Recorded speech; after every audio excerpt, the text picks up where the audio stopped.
unknown risks firmly at bay. With ever-increasing connectivity, Huawei Xinhe Intelligent Fabric helps build the digital foundation of the future with super strength, taking connectivity to new heights and unleashing the digital potential. Huawei Xinhe Intelligent Fabric, powering the AI era.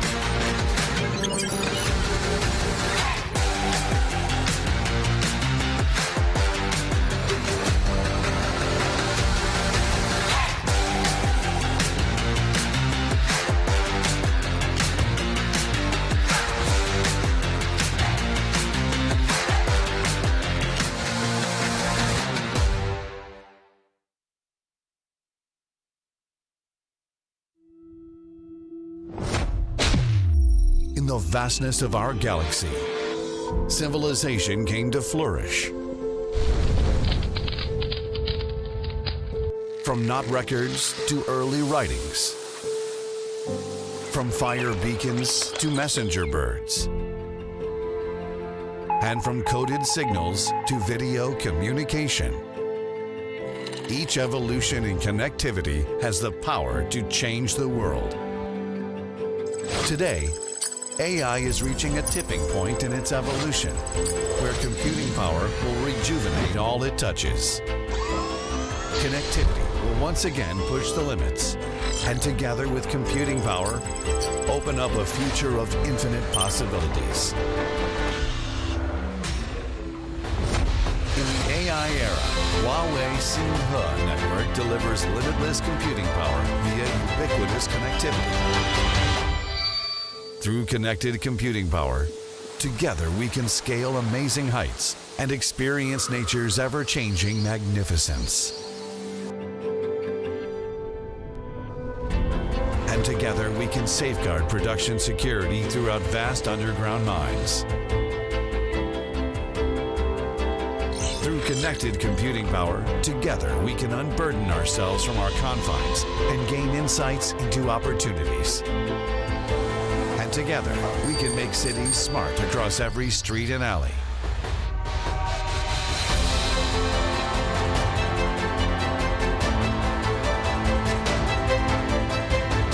Huawei Xinhe Network, redefining connectivity to bring ubiquitous intelligence.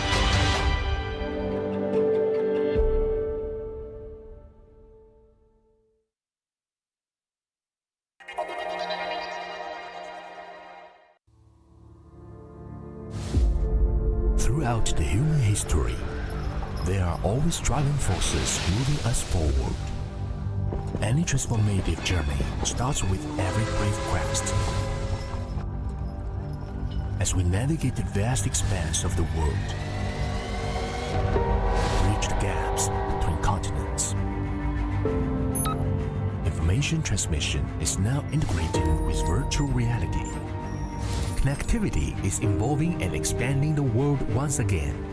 We are moving beyond the cloud era and towards AI for all. With the data tsunami surging, network performance, stability, deployment, and O&M capabilities are being put to the test. It is high time for us to increase connectivity. Expanding data channels from over 1,000 GPUs, MPUs to clusters over 10,000 GPUs, MPUs. The autonomously iterative AI is poised to revolutionize the future of digital intelligence.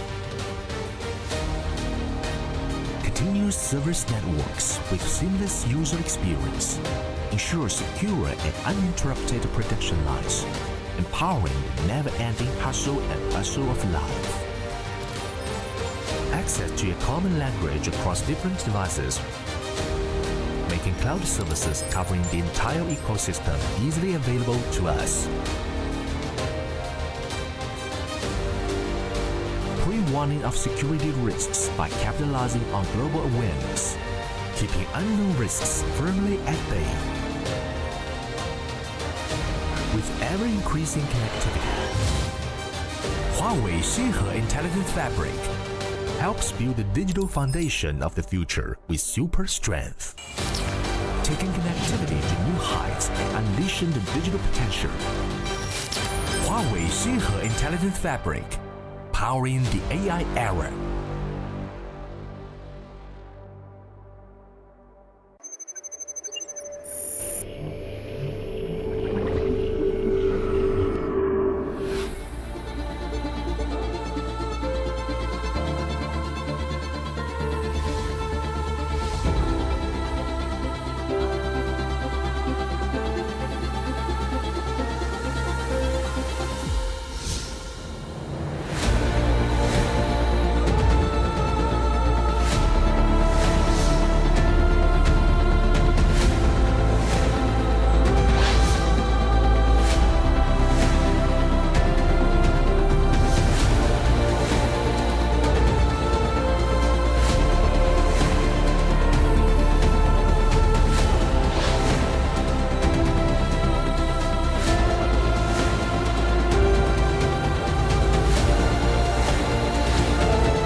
Good morning and welcome officially to the Huawei Network Summit for 2024. My name is Graham Richards. I am privileged, honored to be your host because I know how important these moments are. So welcome to all of you. I've got to ask, who was in a session yesterday or did a full day of sessions yesterday by show of hands? Is there any gray matter left, real estate in the brain for more information? Because it hits hard. I understand that there is so much coming in, but that's why we are here. And the world is moving faster than any of us, even the specialists, can put their fingers on right now. We know that digital infrastructure obviously is taking center stage as we move towards, or I think we are, realizing this intelligent world. After yesterday, I think we're a lot closer to that point, that event horizon, than many of us think. But now we ask ourselves, how do we embrace these new opportunities, not take the first step in the wrong direction and spend money in the wrong way? How do we tackle the challenges? And yes, there will be some massive challenges with growth happening this quickly. How do we embrace those as well? Well, here at the Huawei Network Summit, we have got the very keenest minds in the world in this space ready to show you that true north. We've got opinion leaders, we've got some amazing pioneering enterprises who are proving it in their work every day, how successful these partnerships can be, and then we've got the technical experts that I guarantee you will understand about 5% of what they say, but that's why we are here. We don't know what we don't know, so we will find out today. I have to say, after yesterday, I was literally shaking. And granted, I was on stage for about 8 hours and taking in a lot. I was punching way above my intellectual weight class. I get that. And I see opportunities as a salesman. The products, the services that will come out of these partnerships don't even exist yet, and I want to sell them.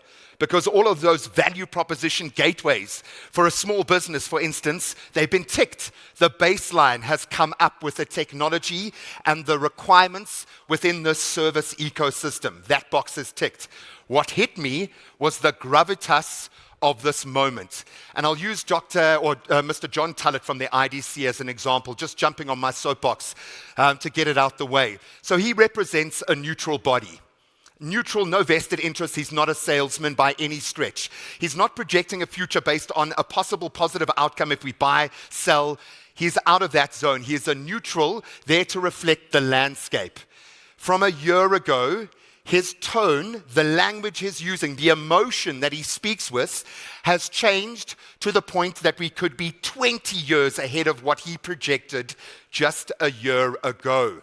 Where will we be a year from now? Again, none of us know because it's yet to be created. And that is what today is for, to be inspired, to go out there and create, to launch new businesses and support the sectors that are primed to draw unbelievable value from the opportunities presented today. So let's set the scene and get this ship out of port. And to help us set the scene, we have got a very special message from Huawei's Director of the Board and the President of ICT Products and Solutions, Mr. Yang Xiaobin. Turn your attention to the screen.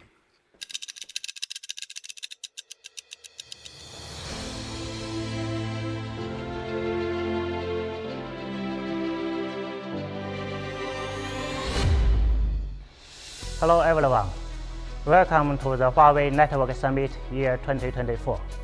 Thank you so much for your continued support. New innovation in AI is bringing tons of new value creation and growth opportunities. So today, I'm excited to share our most recent breakthroughs in intelligent infrastructure. AI is become a key driver for digital economic growth and transforming the world around us. Many industries are already embracing AI and investing heavily into digital infrastructure. This is helping connect all objects, bring models to all applications, and support all decisions with computing power. Intelligent transformation is gaining momentum. The next big step is being promoting influence application in business settings. More enterprise facilities and data centers will be interconnected, making high bandwidth and secure networks more important than ever for industries who want to go intelligent. The recent boom in AI-generated content has increased industry connections from tens of billions to hundreds of billions. Simply put, AIGC needs fast, ubiquitous 10 gigabit campus networks with low latency and wide coverage. Cloud-based intelligent application will also need secure and reliable wide area networks that deliver the differentiated experience. Surging demand for AI computing power means we will also need high-throughput data center networks with zero blocking for efficient and stable training and inference. In addition, enterprise branches and data centers are being accessed more and more.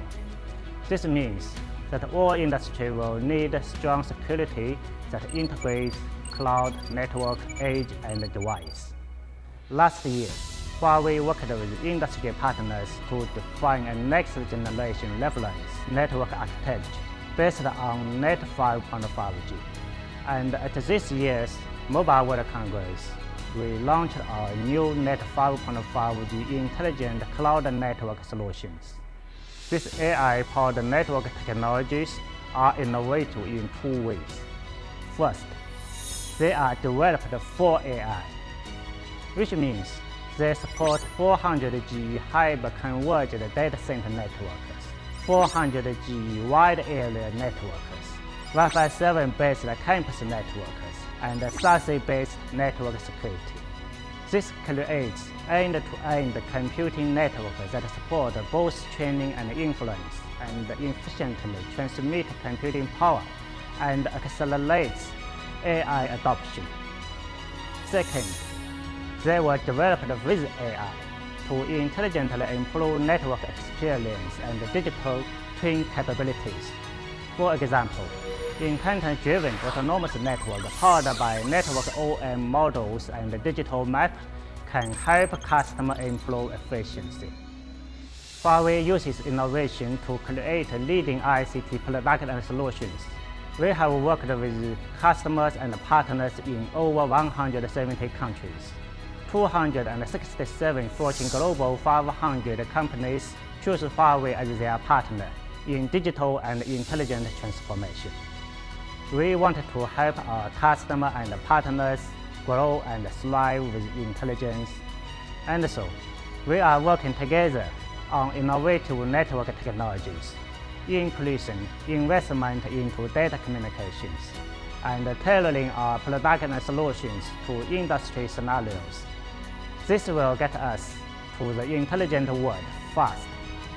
At this summit, You will hear more about our latest innovations, products, portfolios, and solutions for data communication. I look forward to the discussions we will have with all of you. Let's explore how to accelerate innovation and work hand in hand to advance intelligence. I hope this summit will be a great success.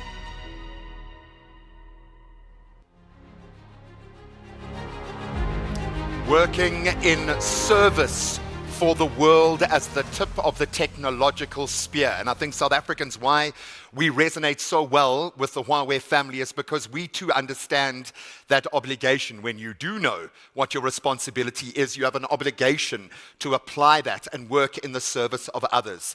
And I love the fact that that is the ethos, the base plate that we are jumping off today. So thank you so much to Mr. Chaubin for that global connection.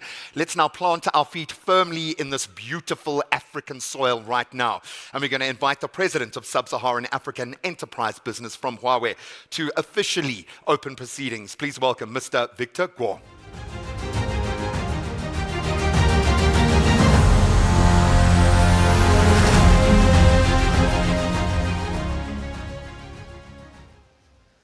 Distinguished guests, ladies and gentlemen, good morning. Welcome to Huawei Network Innovation Summit.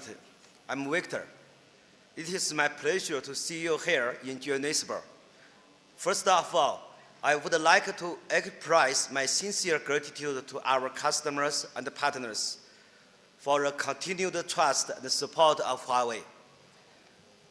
With the explosion of generative AI applications, we are closer to an intelligent world today than any time in history.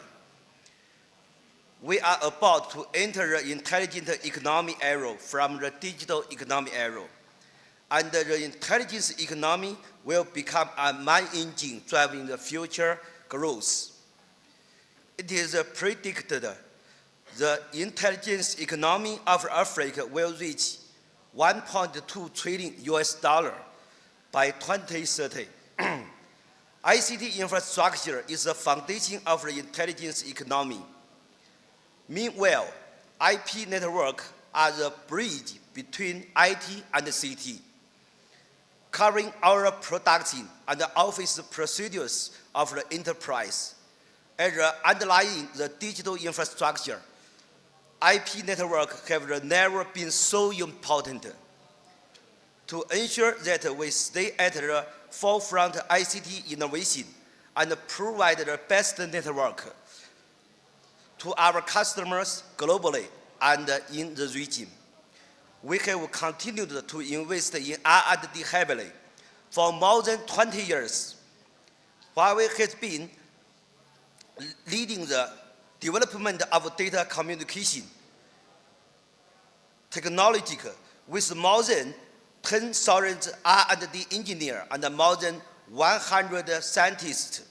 Huawei has contributed more than 590 IETF FC and granted more than 12,000 patents, especially in net 5.5G, IPv6 enhanced Wi-Fi 7, and 400G, 800G. Currently, African intelligence economy is a critical stage. We are willing to contribute to the latest technology to build the better Africa.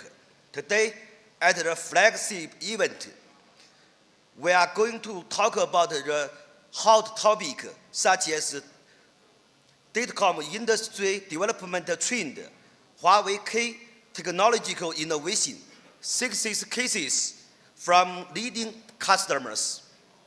Ladies and gentlemen, looking ahead, Huawei are committed to bring the digital to every person, home, and organization for a fully connected, intelligent world. We are willing to work with all of you to combine Huawei leading Xinghe AI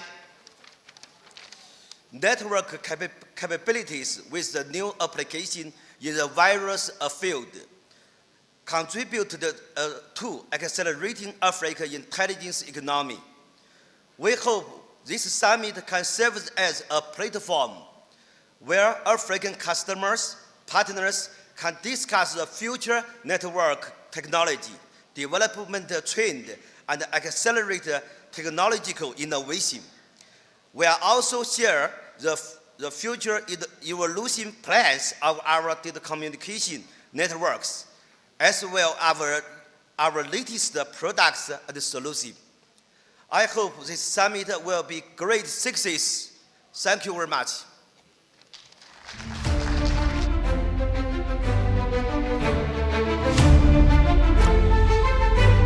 Thank you so much, Mr. Guo, for setting the scene for us. Now, I've learned from my experiences yesterday, and we're going to expand on that today, that networks and how we can combine our networks are really going to form the foundation of digital infrastructure. Now, this intelligent era calls for next generation networks that can engage differently, and very much defined as being based on Net 5.5G. So with Net 5.5G, sparks will be generated when networks collide, when networks are able to merge. How will AI, as we have heard, enhance these networks? How will networks combine to maximize the potential of AI? And I know that AI is itself developing at the rate of AI now, which I don't think many of us had really taken on board. It is moving very fast. So to scratch the surface and answer some of those questions, we're going to invite now onto stage the Vice President of Huawei Data Communication Product Line. And he's going to introduce how Huawei's Xinghe intelligent network solution is continuously, I would say, evolving at the rate of AI to advance industry intelligence. Put your hands together for Mr. Stephen Zhao.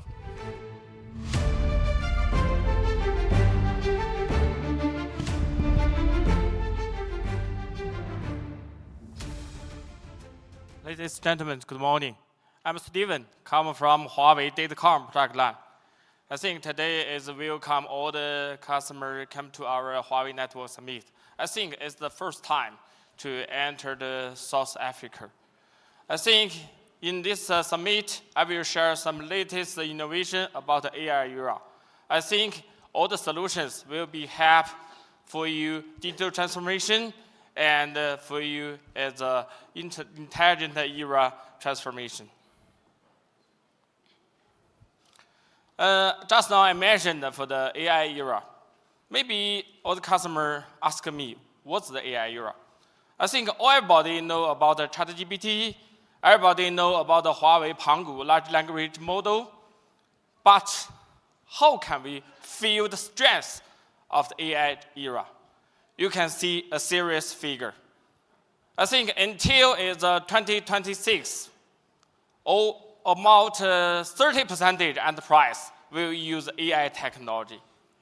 And also from the McKinsey research, until the 2030, almost 11 trillion as a contribution for GDP for the global market. And also, this is equal to 10% of the global stock market. That's very huge money. And also, we can see in the recent years, for the AI spending growth is higher than the digital transformation growth and also for the GDP growth. I think for the AI spending growth is 2 times than the digital transformation spending growth and also almost 10 times than its GDP growth. And also in our sub-Sahara Africa region, most of countries has also released his AI strategy, such as for the South Africa and also Nigeria and also as Kenya. I think this will be helpful to accelerate its intelligent era innovation.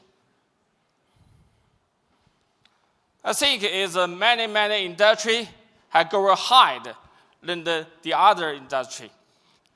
We can see in the finance, in the manufacture, and in the energy, and also public sector. I want to give you an example as for the finance. Finance also always go higher than the other industry. In the finance, introduce AI technology. For the internal, he uses AI technology to control the investment risk. And also for the external, he uses AI technology to improve the intelligent service and also to improve the satisfaction of all the customers. I think many customers know a word in the IETF. IETF also mentioned is IP is a very special layer. It's below the application and above the wire. What's that means? That means IP architecture always driven by the terminal and the application. We can see it's from the server to PC, from the web to mobile internet. And also currently, we have welcomed the cloud and AI. So in the AI era, we will need a new generation architecture as a follow the AI era. I think it will use AI technology to help you improve digital productivity. I think what's the feature of this new architecture? From my point of view is it will provide a very high throughput computing power, and in the one area, it can provide the flexible and the elastic smart scheduling. And also in the campus, you must to ensure about customer experience. And also, we don't forget, we need end-to-end security protection. That's very important in the future. So, from the Huawei, we defined our Xinghe intelligent network solutions. As what's the Xinghe? Maybe customer will ask me. I think Xinghe more like in English is galaxy. It's every star more like data center. We use our Xinghe architecture. It's more like the galaxy connect all the stars. That means for the future architecture, must oriented data center. It's a data center centric. In this architecture, we include for the data center network, one area network, and the campus network. Also end-to-end security solutions. Then the most important, we have introduced AI technology to enhance our brain. That's very important. I think the first one I want to share the first one for the AI generation for data center network. I think I want to mention the several innovations in our data center network. I think the first one, all the customer will care about the throughput of this data center. I think from the Huawei, we use AI technology to establish mathematics model. We use this max model to want to reduce the path calculating complexities. I think it will help customer to provide it is a high performance. Compared with the infinite band, we always use the technology in the data center. We have the 10% throughput improvement. And also the second one is we always changing the comparison in the data center. I think if we have fault, I think it's a disaster. I think so we must use our technology to ensure as a non-fault for our changing. For example, in China, the biggest bank, ICBC, every year, he almost have the 3,000 changes. How to ensure the security? So from the Huawei, we have used our CMOS algorithm. In this algorithm, we can use the protocol as lossless compression. That means we can use a few hardware resource to simulation the whole network. For this result, we can use 5 minutes to simulate its almost 500 data center networks as a configuration. We can ensure its security as no fault. And the industry always use 1 day to finish the same work. I think the next one I want to share for the WAN network. I think in the AI era, there are so many different traffic behaviors. We all mentioned is elephant flow or mouse flow, a different type. I think in our chip side, we have very special design.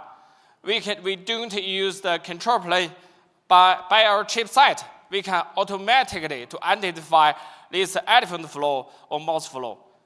And then we can use our AFR algorithm to flexible scheduling all the traffic.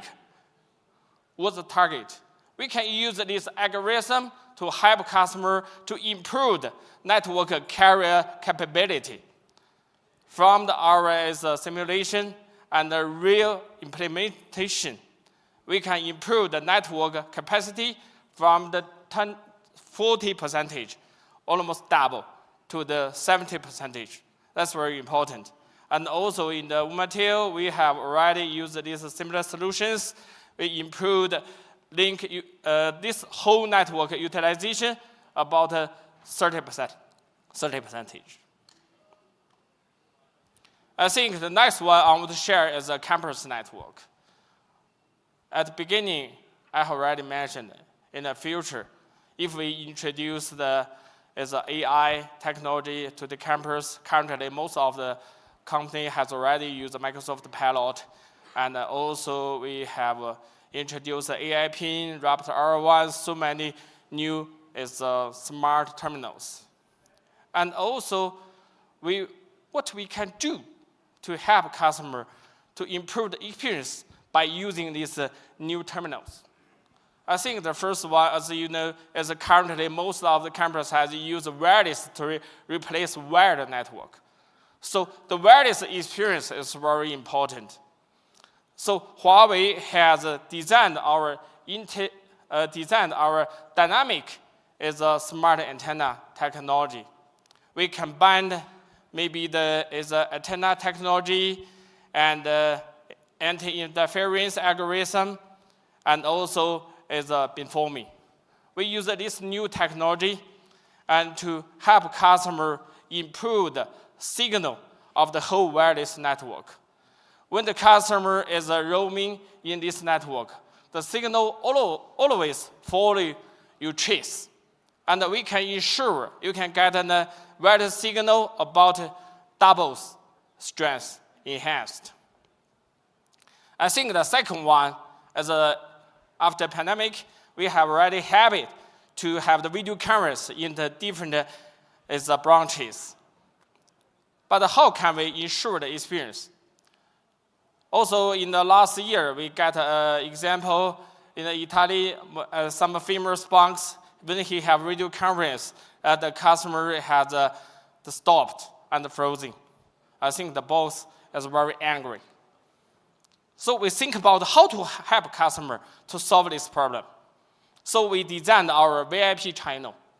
I think if we identify the VIP customer attend this video conference, we will reserve VIP channel.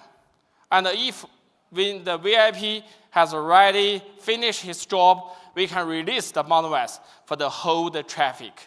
I think it's very flexible and also ensure the experience of the whole video conference. I think the next one I want to emphasize is security solutions. As you know, is currently recent years is the security, the trends changed very rapidly. I think the situation is very urgent. So we always think about how to help customer protect his assets. So especially in the introduced AI, the threats also changing very fast. How to protect, I think is very difficult. So Huawei introduced our AI technology in the threat identified.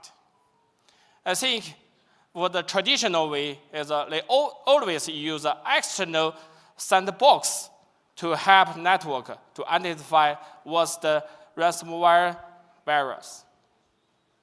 But in our design, we can use AI technology to establish a built-in sandbox in our security solutions. With these solutions, we can help customers to identify the most of the unknown threats. I think the result we can achieve about 99%. I think it's very good. Yeah. I think the second way is for the enterprise IT is very difficult to maintain is many security alarm. For example, in the Huawei IT, every day we will receive almost 200,000 security alarm. But one expert only can deal with 500 a day. I think it's very difficult to deal with so many security alarms. So we think about how to deal with solve these solutions.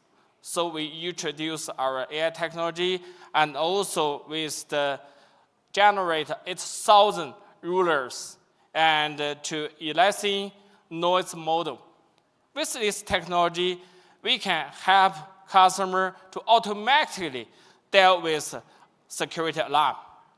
It will improve the efficiency of the security maintenance. I think the next one I want to emphasize is the smart brain.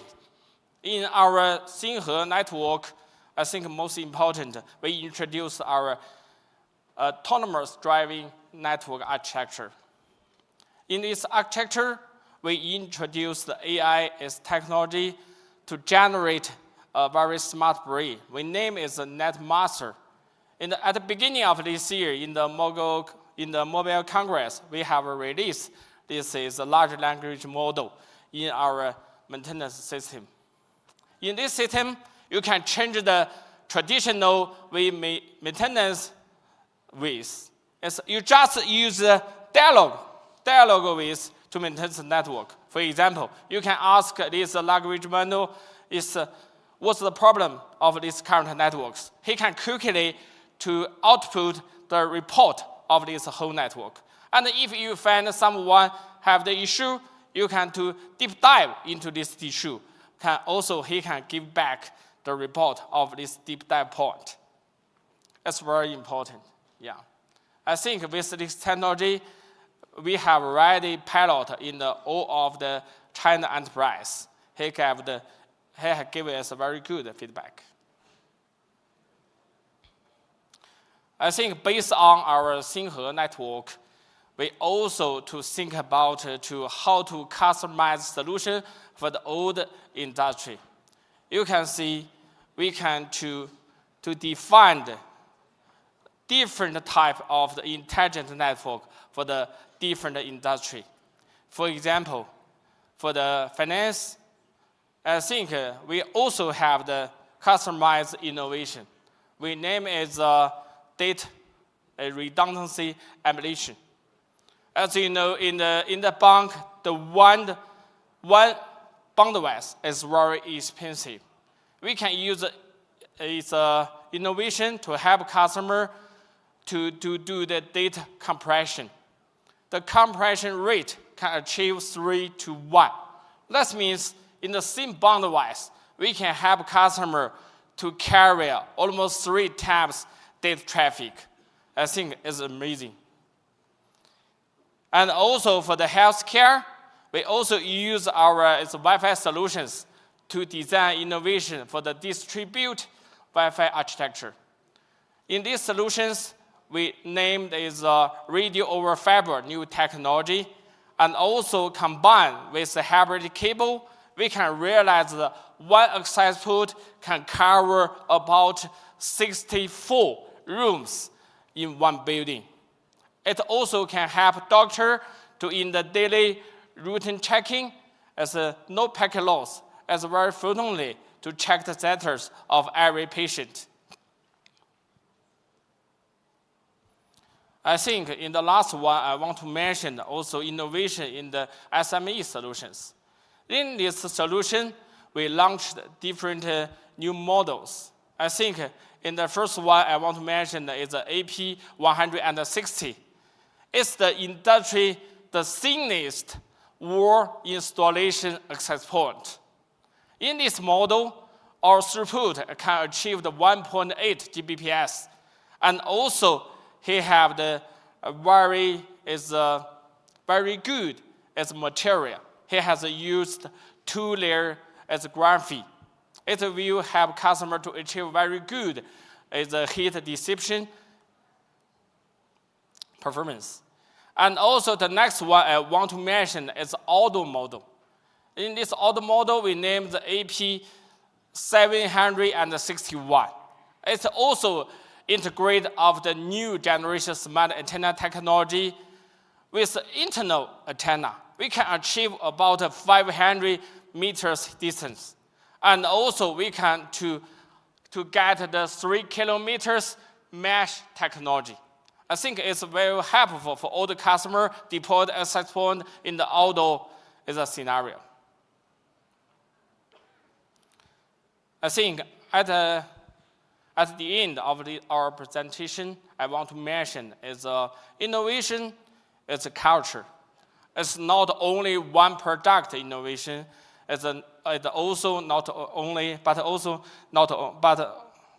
it's not a solution, not a one-time solution innovation. We will continue do our innovation. It's for the end-to-end solutions, even in the data center and WAN area network, and also in campus, and also for the end-to-end security. I think with our solution, I want to help all the customers to accelerate your digital transformation and striding to the intelligent era. Thank you very much.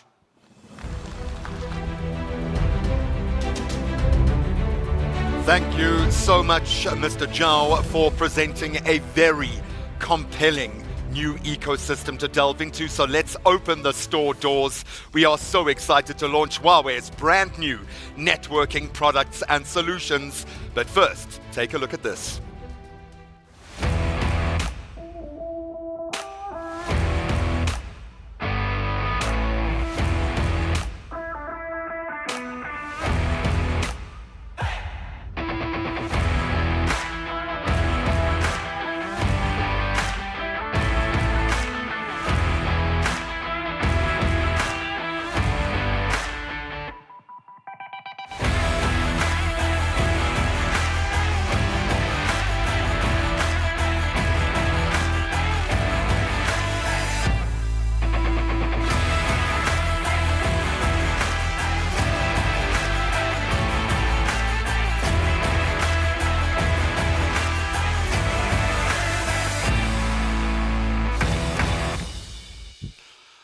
An incredible array of products and services. And as I was listening to Stephen speak, how I love my algorithm with Huawei is I know in a few weeks, maybe a month, I'll start to interview the captains of industry as they adopt these new technologies. I will start to meet the young South Africans being launched with these new technologies, the NGOs that now have this value shift, this exchange, because they're front of the queue, because they represent purpose. And everyone now needs to represent purpose. I'm going to interview that mother who didn't lose her child because the energy stayed on or the systems were effective in that hospital.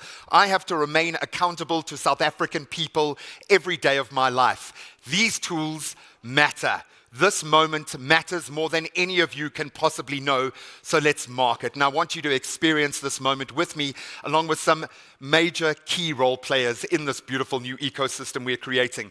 So let's please invite onto stage some very distinguished guests. And first up, the president of Huawei Data Communication Product Line, Mr. Leon Wan.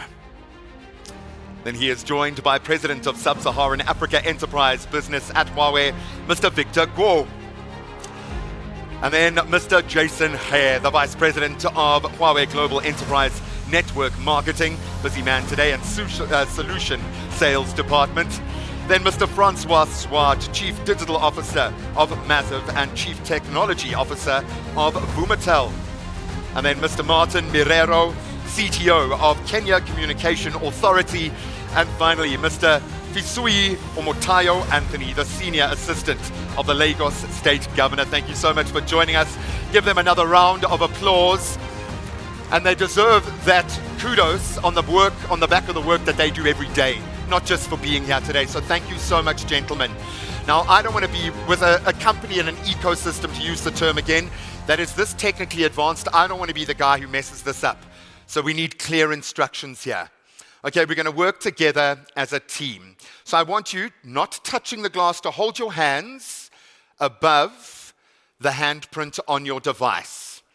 All right, and then we're going to all count down together before pressing that button. And we're going to start the process now. 3, 2, 1, go for it! Congratulations! Shockwaves are felt across the globe. Hopefully you feel that in your heart. Congratulations, gents. The horses are out of the gates. This future is a magical one. I'm going to ask all of you, please stand front of stage. You all look very dapper today, so we need to mark this occasion with a photograph. And this is the Huawei way. If there isn't a photograph, it didn't happen, all right? So please, gentlemen, big smile, show that pride, and you guys can give them another round of applause. I think all of us, all of our sectors, all of our companies, we owe them a huge debt of gratitude. You can see they've done this before.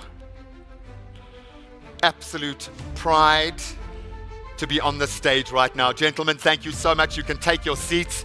And don't worry, we will be hearing from many of these members of our panel as we progress this morning, because there is a lot to take in.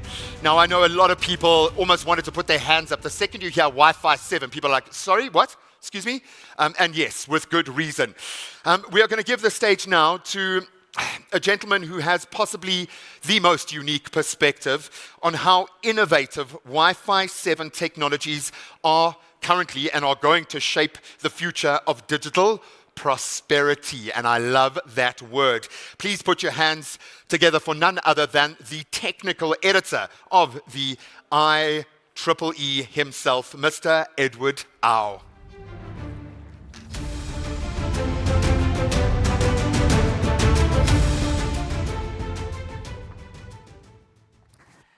Good morning, ladies and gentlemen. It's always nice to come back to South Africa. I remember about 12 or 10 years ago, actually, I have a chance to visit Cape Town and Victoria, the capital of your great country. I really enjoyed the time here for my travel with all the friendly people, the great culture, and the good food. I still remember at that time, about 12 years ago, Wi-Fi is already quite popular here. Many of you may already use different kinds of, use Wi-Fi for many different kinds of applications, but most likely like the internet browsing and entertainment. But now, when I come back here after 12 years, I see that actually Wi-Fi is become more and more essential. I can see that you not only use Wi-Fi for entertainment or internet browsing, actually you also use Wi-Fi for your business and also for many different kinds of essential applications and services. I believe many of you, actually like me, is not the Generation C. Actually, like 30 or 40 years ago, when we study, everything is textbook, and if we want to get, the news from the outside world, we need to watch the television rather than connect to internet. And then about 1980s or 1990s, we get the first day of connecting to the internet through the modem, the dial-up, but you know the user experience is not so good. And until now, everything, everywhere is Wi-Fi. What I can say actually is that Wi-Fi changed the world. Because nowadays for Wi-Fi, it's very similar to water and electricity that, at least for me, I cannot live without Wi-Fi. Maybe because I am a big Wi-Fi guy anyway. That's why I am here to promote Wi-Fi. But think about this. For Wi-Fi, actually, at the beginning of the standardization, our objective actually is very simple. We want you to get the taste of connecting to the internet through just a single use of a button. That is, no more dial-up, no more bad or complicated user experience. We just want you to enjoy internet browsing. This is the objective of the Wi-Fi innovation and Wi-Fi standard. Actually, similar to our Submit slogan, innovation never stops. For Wi-Fi standard and Wi-Fi innovation, we also follow this trend. We follow that so that Wi-Fi innovation never stops. once we get all of you to have a taste of Wi-Fi, the next logical step actually is for us to improve further about the user experience and the connectivity so that you can use Wi-Fi for many things, not only for your personal use, but also for public, for workspace, and we need to think about how you can use it for essential business and application so that you can use Wi-Fi to increase your revenues and improve your business.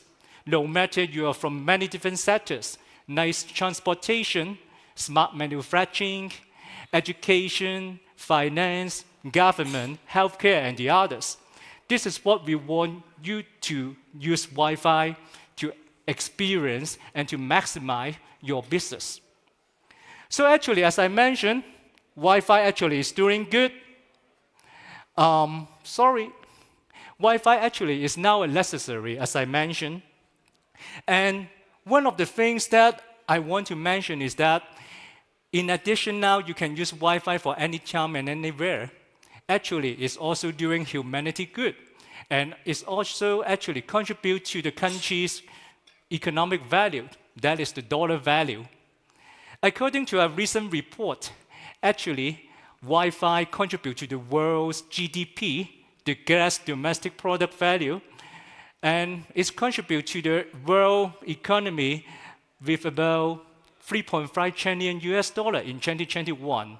And actually, it is expected to grow to 4.9 trillion in 2025. How about South Africa?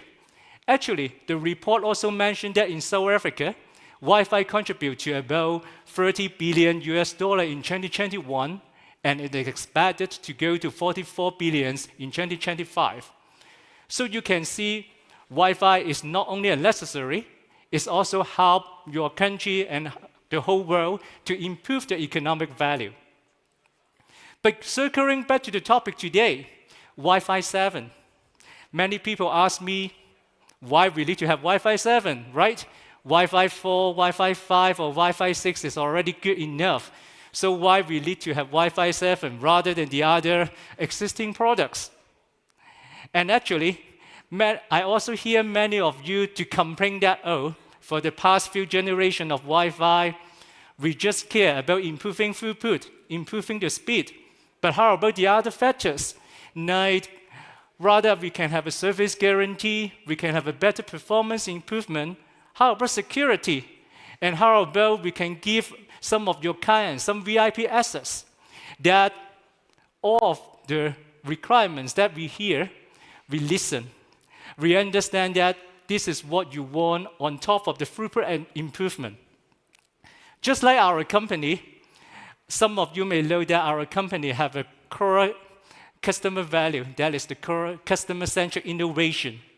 For us in the standard, we also actually follow a similar philosophy.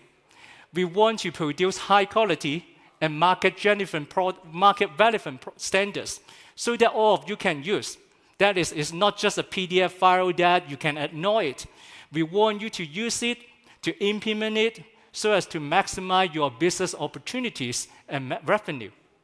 So that's why we try to innovate. And I can say is that when compared with Wi-Fi 6, actually, Wi-Fi 7 have 3 big improvements, at least 3 big improvements. Because of the time limit, I can only say 3. The first one, once again, is throughput improvement. Oh, but don't get me wrong, I told you before, I get many feedback that we not only need to rely on throughput, right? But we still need to improve the throughput. Because nowadays, for many of you in different kinds of business, there are many applications that is actually very bandwidth hungry. You need lots of bandwidth. In addition to that, actually, you may need to use the Wi-Fi to serve many different kinds of customers. When compared with in the past that we may only serve 10 or hundreds, you may be in a dense environment that actually you serve thousands of customers. So that's why the throughput improvement is still important. When compared with Wi-Fi 6, that we may have just 9.6 gigabit per second throughput. For Wi-Fi 7, we can have up to 23 gigabits per second so as to satisfy your need. So this is point one. Another big improvement is actually about reliability. Many of you complain that, oh, we have high throughput, but how about if we have packet job? We have interference of the others, that there are always no guarantee. We hear many things about that. That's why in Wi-Fi 7, we have a new feature called the multi-link operation. What we want to do actually is to make sure that you always have a copy, you always have a backup, so that you can always send the package to your customers. That is, you want consistency, you want reliability. We listen and we innovate to have this feature so that you can use it for your different kinds of applications that you cannot fulfill it by Wi-Fi 6 or Wi-Fi 5. And the last thing is the low latency, because no matter you are using bandwidth-hungry applications or just a general applications, you don't want to have a long latency and long delay, right? For example, if you are viewing live from me, you don't want to see me frozen here like this, right? You want to have a smooth experience to hear anything or do anything without any delay. So for us, we also have a new features to improve further down the latency. And this is actually implemented in our products also. So if you use our Wi-Fi 7 product, for many applications, the latency can be pushed down as low as 5 milliseconds or even lower. So all in all, what I want to say is that for Wi-Fi 7, it has 3 big features that you cannot ignore, because you can use these features to unlock more and more use case to suit your business. Once again, ultra-high throughput, ultra-high reliability, and ultra-low latency. Just give you one use case so that you can feel more. Education. As you know, for education, you can view it into 2 perspectives. Many of you may have kids, and you are parents. You want your kids to learn the best from your teachers, no matter in high school, secondary school, or in university, right? And right now, it is really different from 30 years ago that we lead to, it's just a single direction education that the teachers just walk through the textbook and then you just learn from what the teachers say. It's more about interaction. And for this kind of interaction, actually, you may need to use many different kinds of applications or devices that are very power hungry and also bandwidth hungry. And for this case, the ultra-high throughput is required because, for example, if you're using a mixed reality device, actually, you also want to make sure that it's a very high resolution. You want your students, your kids to enjoy the education, right? So you really need the ultra-high throughput performance of Wi-Fi 7 to support this kind of applications. Another perspective is all of you, the stakeholders of your education sector. In addition to high throughput, actually, you also want to have consistency. For example, if you have distribute your device to 100 students, you don't want 50 students enjoy anything, but the rest of the students cannot connect and suffer from the experience. You want consistency. You want reliability, right? That's why this is what Wi-Fi 7 can bring to you. Because as I mentioned, through the feature of multi-link operation, actually, we can use not only the multi-link operation to send different data across different frequency bands and links to different users. We can also customize it so that you can transmit the same data across different frequency band and stream for your single users. So in this case, you always have a guarantee, you always have a backup. Another application is finance. For finance, actually, you not only need to care about your ultra-high throughput. Another 2 factors that we hear is about security and also latency. For latency, for example, for many applications related to finance, you really don't want to have a delay because many things relate to the market value and dollar value. Any delay actually may change the dollar value and it may affect you and especially affect the clients. So for Wi-Fi 7, when compared with the previous generations, Actually, we have much more better latency than the others. And another thing is about the security. In addition to using the industry-grade Wi-Fi, WPA3 standard that we guarantee, we enhance the security. Actually, for our products, we also have a new features. It is only from us. It's the Wi-Fi Shield. Actually, we follow the latest chain of the R&D in the physical layer security.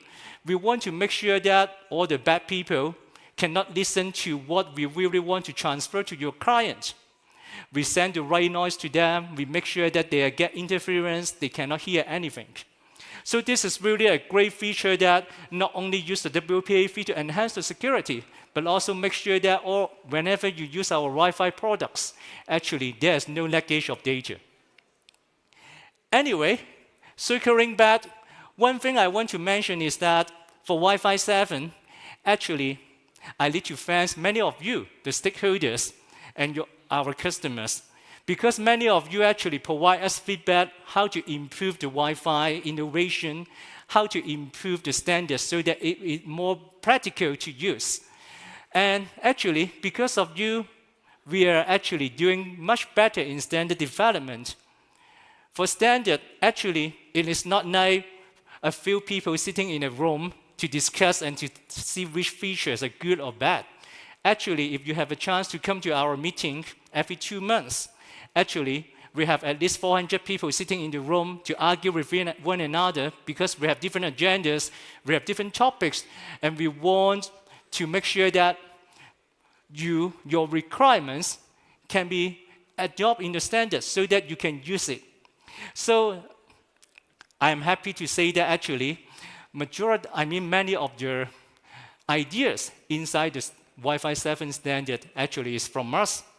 And actually, we are #1 in the world in terms of the Wi-Fi 7 IPR applications and also the ideas inserted in the standard. Another thing that is equally important is that even we have ideas, it is important that our ideas converge to the products so that you can use it, you can enjoy it, right? Or otherwise, it's just paper, it's useless.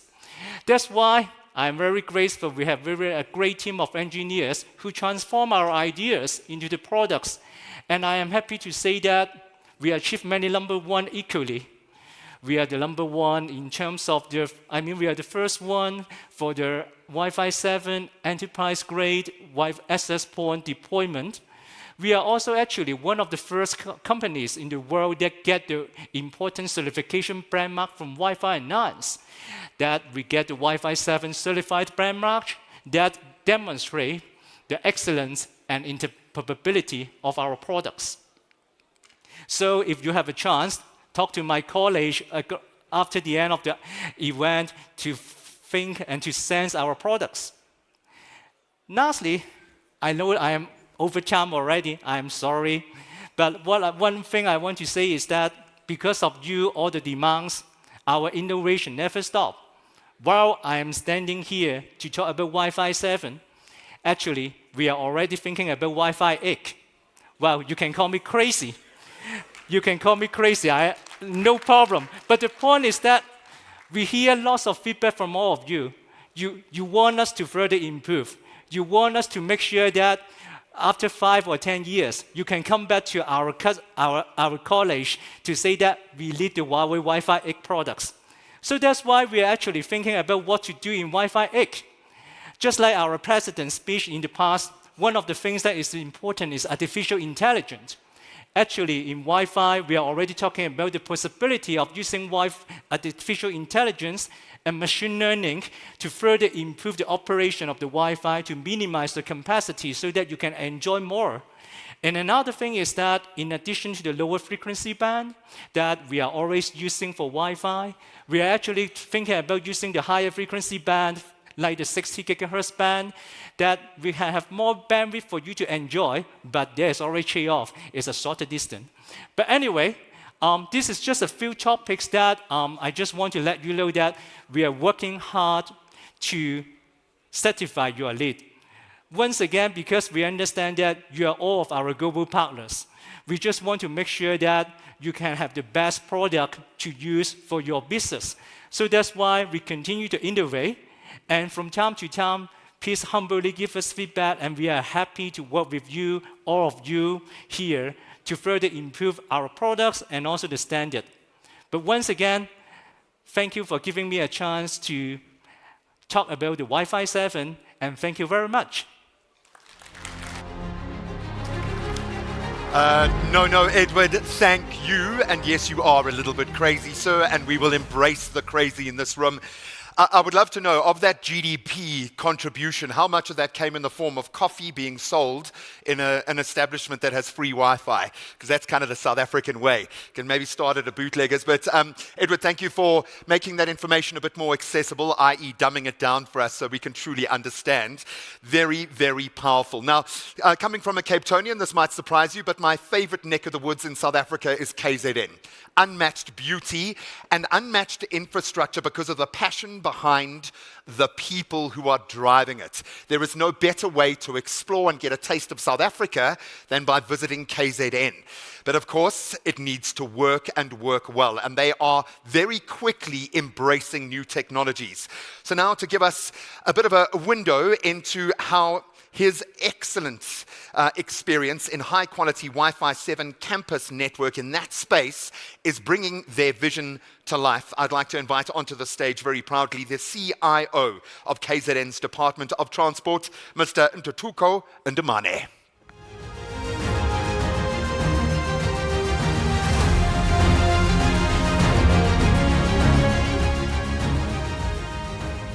Good morning. And from a Department of Transport in KZN, we keep it moving. We are privileged to have, to be one of the first organizations to implement the Wi-Fi 7.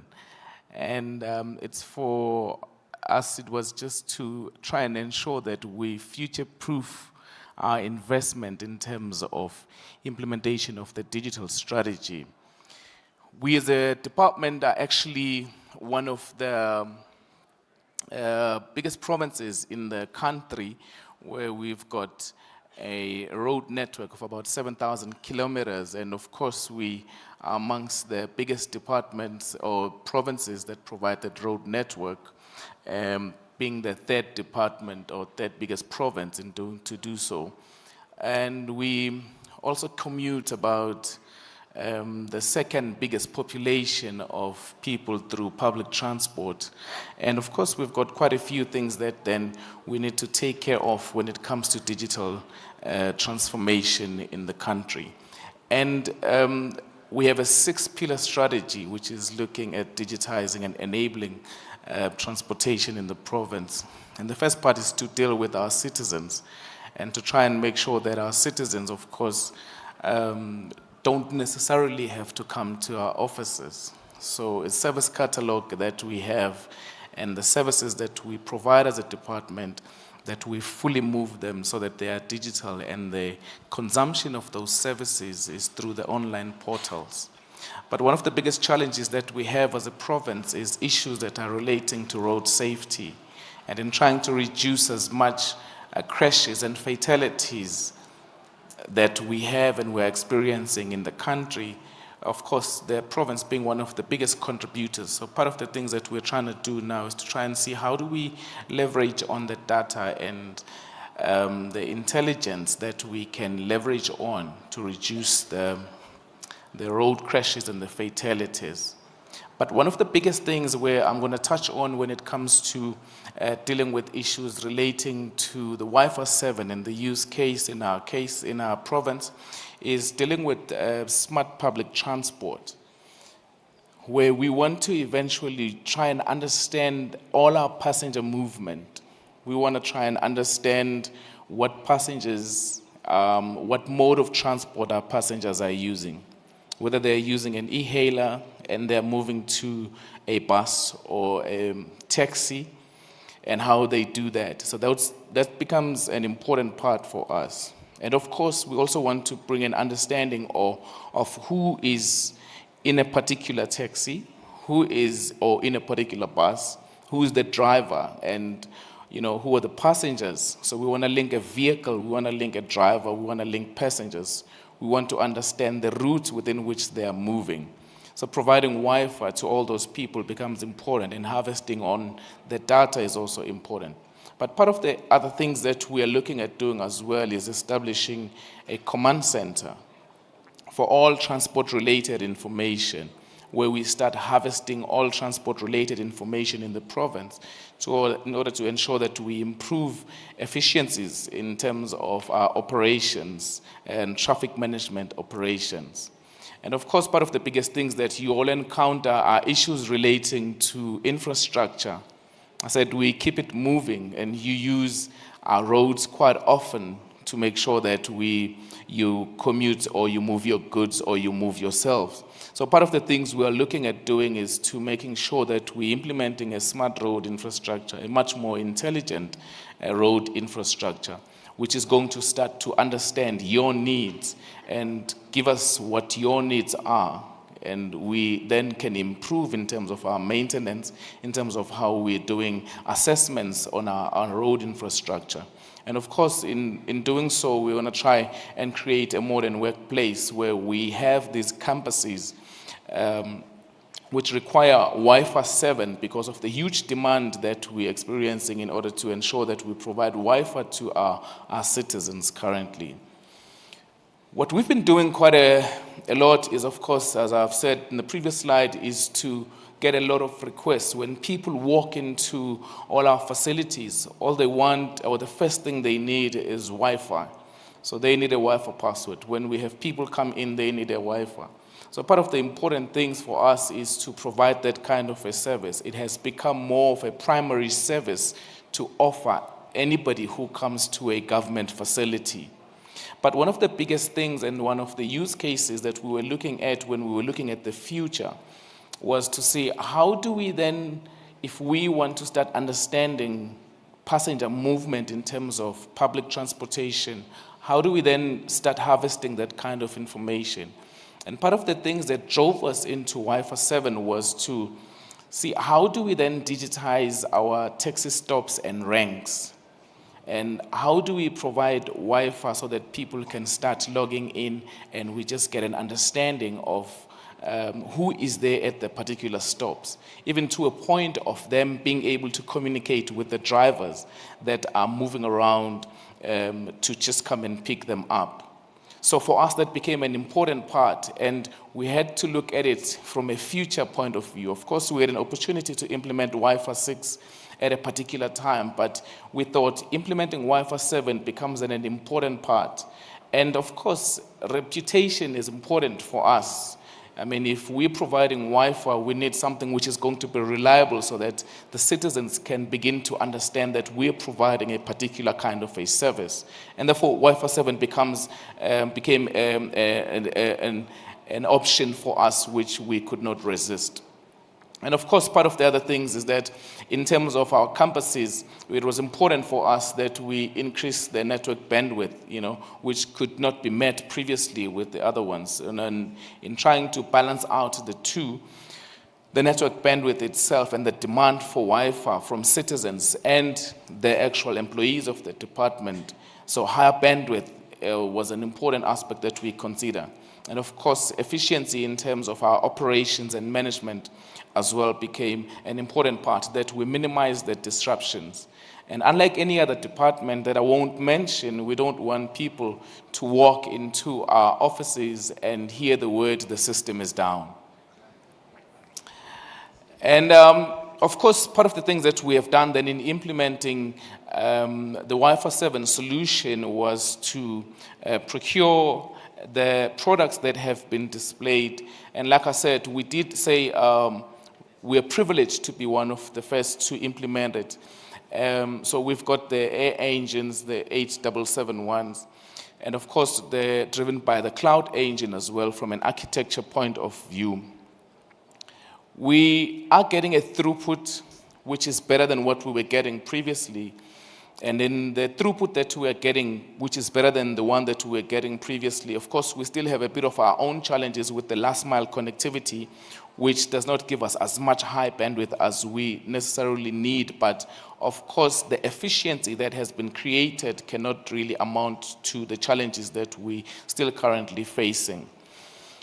And part of the things that we are also then dealing with is having to greatly deal with efficient collaboration. And in our offices, and part of the things that we are looking at doing so much in trying to improve our efficiency is to move almost everyone from your physical cables that are used, your Cat5s or Cat6, to connect devices directly to the network and transition them to a particular point where all devices are connecting wirelessly to the network.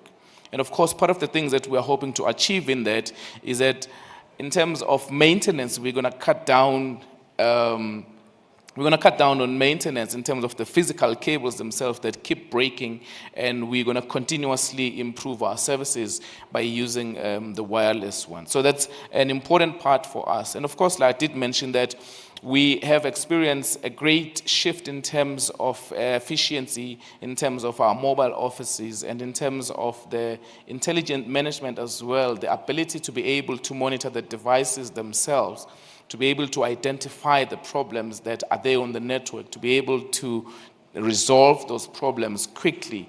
That has become an important part for us. And one of the things that we have achieved at this current moment is to be able to resolve those issues quicker, to identify the issues, to resolve them at a quicker rate than we did before. We are one of the departments that are implementing or changing our campuses so that they become digital campuses, because we understand the need for us to be able to provide the digital services. And part of the things that we really want to achieve by our digital campuses, of course, is that when people walk into our campuses, they don't necessarily have to interact with people. But of course, our ultimate goal is to try and really make sure that they don't really have to come to our facilities. And if they don't have to come to our facilities, they consume all our services from wherever they are. And of course, having reliable cloud infrastructure, as we implementing currently, is crucial for us. And the intelligent WAN, so that we've got just such a robust infrastructure that is supporting them. That has become an important part for us. But other than that, we are just privileged that we are one of the first people, not from an innovation point of view, or not from just liking the things that are being implemented to be ahead, but for us, the future-proofing of our services and our investment has become an important part. So if we're looking at implementing a digital strategy, it was important for us to think about how, if we get your necessary approvals now to implement, we can make sure that in the next foreseeable future, you don't have to deal with changing your hardware and so forth. Thank you.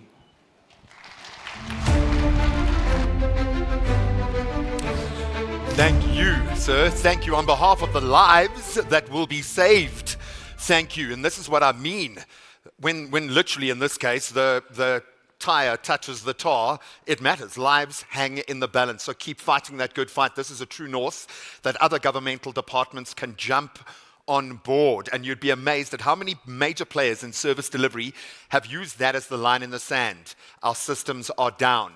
We want a future where the systems will never be down. We just need to find out how to plug in. So now, how do these systems all merge? How do we weave this all together? Well, we're going to take our next step now with the Chief Standard Expert with Huawei Data Communication and IETF IAB member. I have no idea what that means, but hopefully it will be explained right now. Please put your hands together for Mr. Wu Chin, Huawei Intelligent Fabric Solution Driver.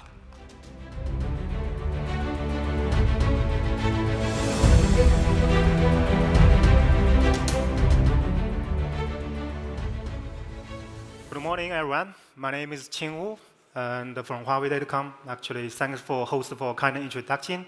So IETF is, international standard body. Actually, produce, good quality, internet standard. Can, work for everybody. And so the topic I want to share today is Xinghe Intelligent Fabric Solution, unleashing diversified computing power. So as we know, the AI computing and the generative AI application has already become the two big driver for data center network development. As AI computing and general purpose computing advance at a rapid pace, actually enterprise has already embarked on AI journey, moving from machine learning to generative AI paradigm, moving from small AI model to large AI model. AI play more and more important role. And according to the Bloomberg Intelligence Report, and the market space of generative AI will reach $1.3 trillion by 2032. On the other hand, driven by disaster recovery and clustering communication, one single data center are not sufficient actually to meet several requirements. Moving from single data center to multiple data center, multiple cloud has been urgently needed, especially in a scenario of disaster recovery when more and more data are kept in one data center network. According to Flexor Cloud report, more than 42% disaster recovery and failover will deploy across data center and cloud. And both AI computing and AI training tasks bring tremendous demand for computing power. So with Moore's law slowing down, the CPU computing power will not be sufficient to execute demand workload efficiently. So AI plays a key role to accelerate the performance of entire system to support excessive demanding for AI application. So according to Huawei Intelligent Water Report, actually, or AI computing will grow at the pace of 500 times in the next 10 years, while general purpose computing will grow at the pace of 10 times. So Huawei Xinghe Intelligent Fabric embraces the technology trend, multi-cloud, multi-data center strategy, and empowers the network with AI to unleash computing power and accelerate intelligent digital transformation. We see three typical challenges faced by today's data center network development. Challenge number one, reliability and stability. Driven by regulation compliance and also disaster recovery, service interruption and network change incident will not tolerate in the data center network development. And take one large commercial bank in Asia as example. Actually, network administrator accidentally actually delete some of these switch port in network configuration change, actually causing the mobile payment to be interrupted for 55 minutes. So which really caused not only data center network outage, but also the economic loss of $1 million. Second challenge is unified siloed operation management for application and network. And in the multi-cloud environment, you are facing multi-vendor heterogeneous environment management. Take one finance network in Asia as an example, which owns 3 data center networks connecting to 2 public cloud, 1 private cloud, and actually comprise not only IT infrastructure, but also network infrastructure. However, and both IT infrastructure and the network infrastructure are managed by 5 management systems, 2 different teams, and lack good coordination, which make troubleshooting and performance monitoring very hard. Challenge number 3, network performance. With proliferation of AI application, so each AI application actually has various different network requirements. Take traditional AI model training example. AI training on cloud and inference off the cloud bring tremendous demand of data transfer. Also require large amount of bandwidth and throughput. So to improve network reliability and stability, so Huawei have network digimap. Actually, network digimap offered by Huawei Xinghe Intelligent Fabric can bring the customer with network simulation and verification capability. The basic idea is to introduce data packet space algorithm to establish a network model which allows the customer not only simulate configuration within the data center, but also configuration across the data center. So take one, Hong Kong International Airport best practice example, more than 400 switches are dispersed in customer live network, and the data built as a silo. In addition, you have a bunch of, invalid or idle ACL rules. You don't know whether there's a risk to delete some of these ACL rules. So with Huawei, network simulation and the verification capability offered by Huawei Network Digit Mapper, so customer can successfully implement more than 100 network configuration change per year without any error. So to tackle the challenge for the siloed operation management for application and networker, to offer ultra-intelligent operation management, the network digit map offered by Huawei Xinghe Intelligent Fabric can bring the customer with multi-layer, multi-dimension, end-to-end visibility, and extend the visibility to the application. So the basic idea is to introduce a knowledge graph and AI, this kind of technology, to restore network topology, represent both logical and physical network of data center from various different vendors. Actually, take a Beijing Bank in China as an example. It can, this customer can correlate the flow stacks data with network topology to build end-to-end visibility, not only on the network topology, but also on network service and traffic.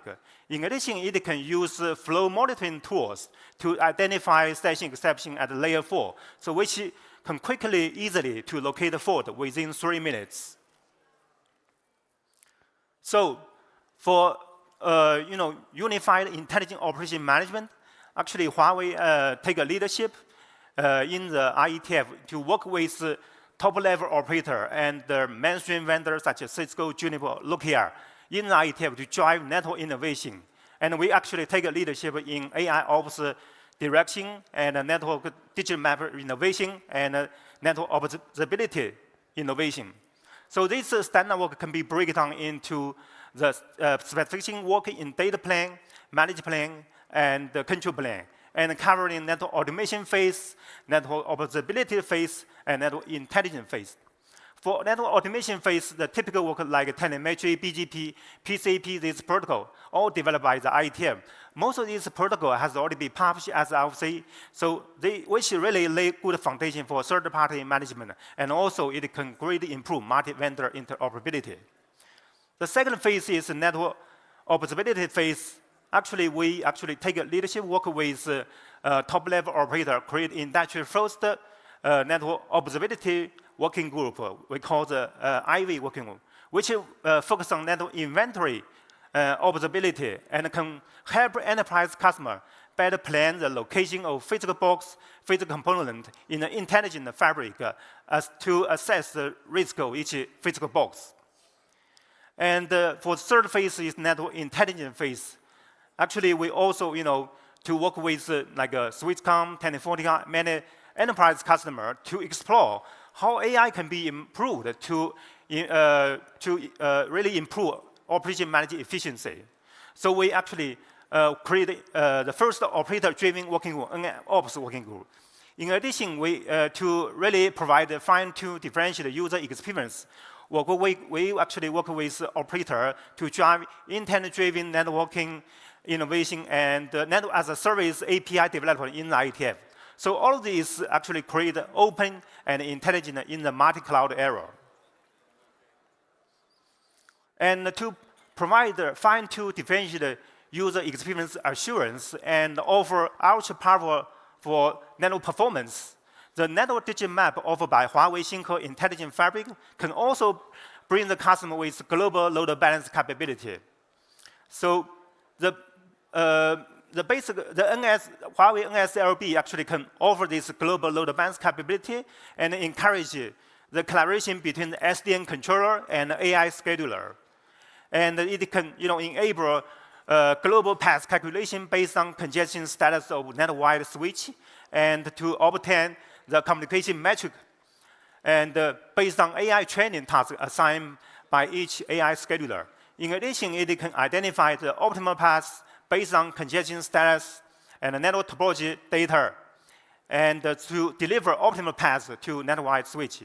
So all of these can, greatly improve network throughput by 1980%, In addition, it can greatly improve AI training efficiency by 20%. To summarize what we can do with Huawei Xinghe Intelligent Fabric, and we know actually we already entered into this intelligent era, multi-cloud era. So as enterprise customer, we know you are looking for high reliability, zero service interruption, best user experience, and network performance. We also know you have a mission and task in front of you to build AI computing network infrastructure. The good thing is Huawei have Xinghe Intelligent Fabric, which comprises not only switch product portfolio with AI computing capability and also controller product portfolio. For example, we have NCI master with network digit map support for unified operation management. So Huawei Xinghe Intelligent Fabric will continue to embrace network openness, contribute to the RETF, IEEE, and UEC industry consortium to innovate our key solution and technology.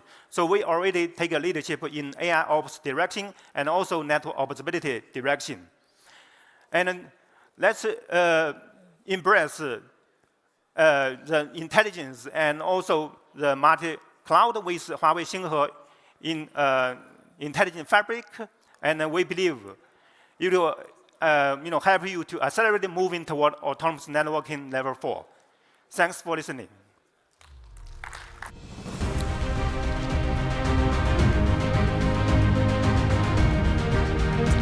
Thank you, Chin. Thank you so much for that presentation. Moving forward at quantum speeds, and we are here for that. I think this is a perfect opportunity to bring in a living, working model, a testimonial from an organization that are clearly getting it right. And I love the fact that we can get first-hand accounts right now. And it sounds like they are doing an amazing job employing these new strategies and technologies. So I want you to put your hands together as we welcome the Director of IT at the SBM Bank Limited in Kenya, as he shares some innovative practices of their ultra-resilient data center network. Please welcome Mr. Frank Nyarangi.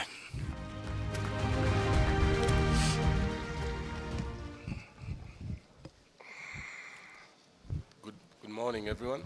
Can you hear me? Great. Thanks for pronouncing my name correctly. It normally is a tongue twister. Frank Nyarangi. I'm from Kenya, and I'm glad to be here. Privileged to stand in front of you today. I'll just take you through our experience for working with Huawei over the past 2.5 years. We've implemented several solutions, but today I'll just focus on the software-defined network.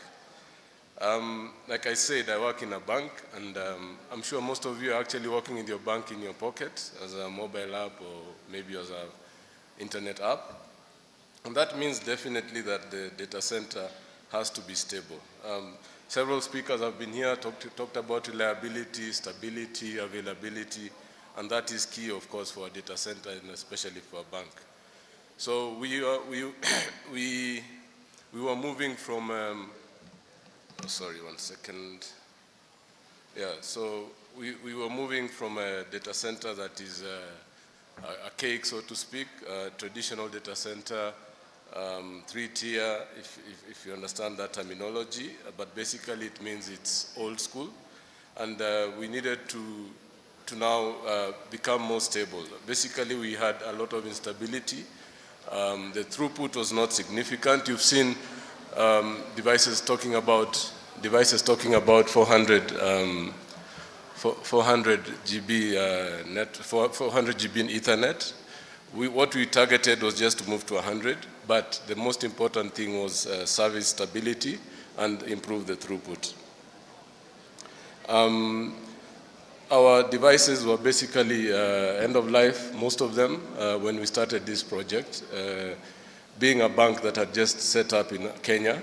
So we needed not only to implement new equipment for the software-defined network, but also look at the future. Looking into, for example, making sure that if technology changes, then we are able to adapt to that technology without much disruption.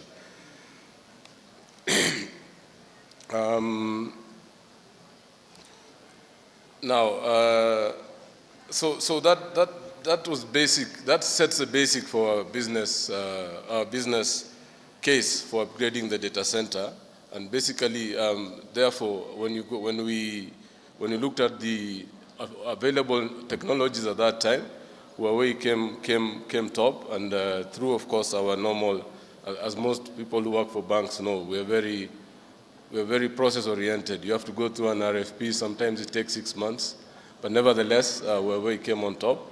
Basically, we looked at the VXLAN, high availability, high visibility, ability to support high bandwidth connectivity. Those were the things we were looking for, but also, after putting in the base, we wanted to be sure that we are able to move into the future with a network that supports innovation.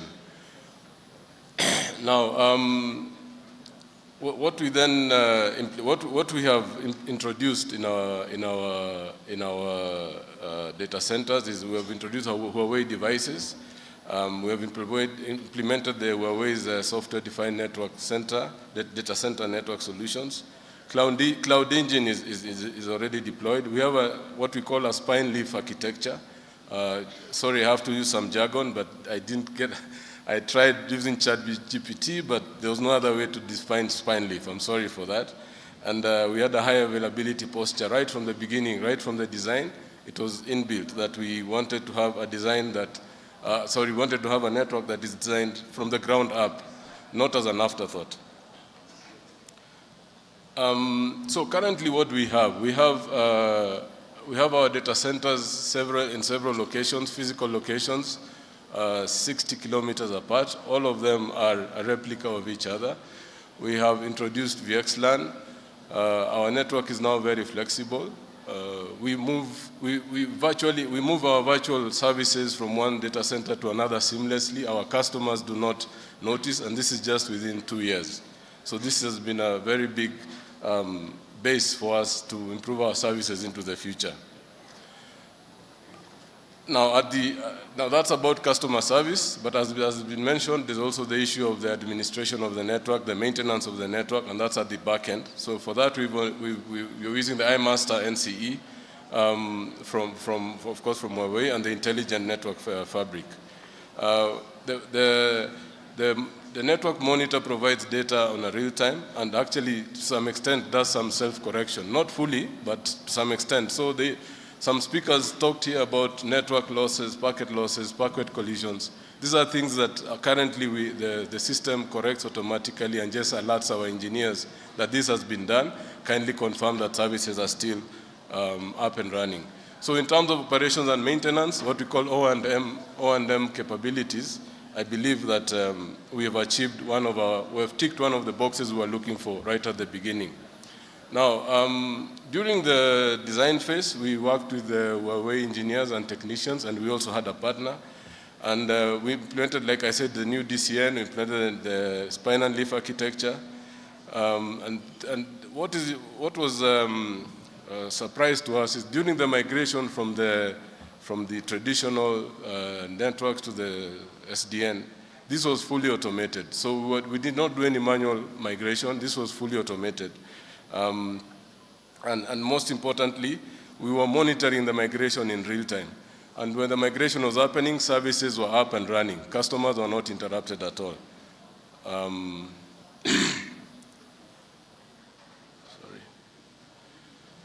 So, because I wouldn't say we're a pioneer, but in Kenya we were one of the first ones to start on this journey. A lot of people came to us asking us why.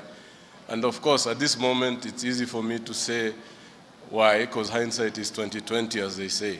But in our view, the O&M capabilities that I've mentioned that are intelligent, the inside fabric, those are the compelling reasons. When a fault occurs in our data centers, the analyzer seamlessly informs us and also can, to some extent, tell the controller, this is the area, and please correct it for us automatically and notify us. So in terms of the AI mechanism, whatever, the little AI that is there at the moment is more than sufficient for us. But remember, when we went into this journey, we were also looking at the future. We knew that we needed a base platform that we can easily grow with in future. We knew that with Huawei's investment in design, in AI technology and into the future, that we are with a good partner going forward.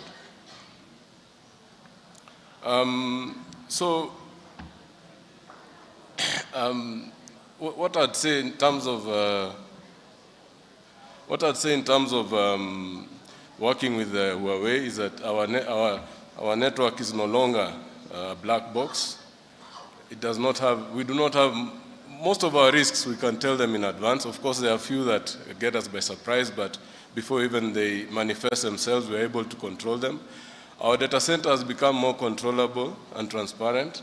And as a bonus, but very important, there's a clear roadmap from Huawei that clearly recognizes and embraces artificial intelligence. So, in conclusion, I'd like to declare that the obvious, which is that network automation is very critical for data center network. And based on the current SDN that we have implemented, we have no doubt, we have actually little doubt that our future network will become more intelligent, autonomous, and increasingly self-healing. The last thing is important. Using AI, we know that our engineers will basically be looking at new solutions and will spend more time looking on new solutions and how to improve service, rather than troubleshooting all the time, which is probably taking about 60 to 70% of their time right now. We look forward to working with Huawei, of course, in future, and also making our customers giving our customers a better experience especially with our digital channels. Thank you for allowing me to share our experience, and please enjoy the rest of your time in the Huawei Africa Connect here in Joburg. Thank you so much.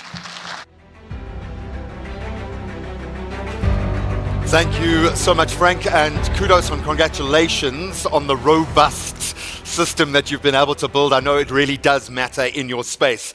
Now we're going to dive a little deeper into security, and I'm sure Frank would be equally interested in this discussion. And we're going to hear from Huawei Southern Africa's ICT Marketing and Solution Sales Department. In fact, we're going to speak to the CTO right now, or he's going to speak to us and chat about Huawei's Xinghe Intelligent Network Security. Please put your hands together for Mr. Matamela Aubrey Mashal.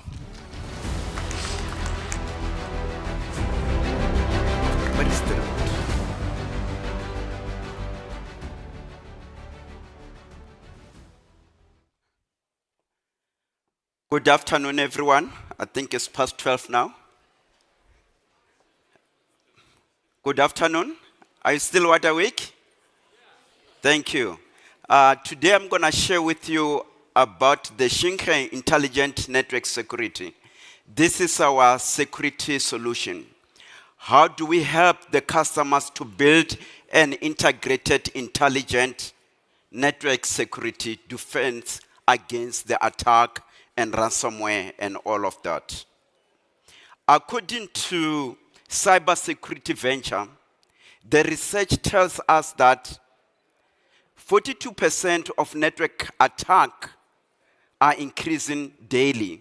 Last year alone, in 2023, there was 42% of network attack. And every 11 seconds, there's a network or cyber attack that has been or is being launched to different customers. And those ransomware attacks are targeting the enterprises. Around 78% of those enterprises have been targeted by ransomware attack.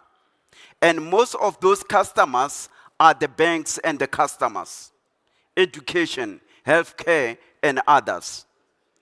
And the cybercrime damages, it amounts to $8 trillion US.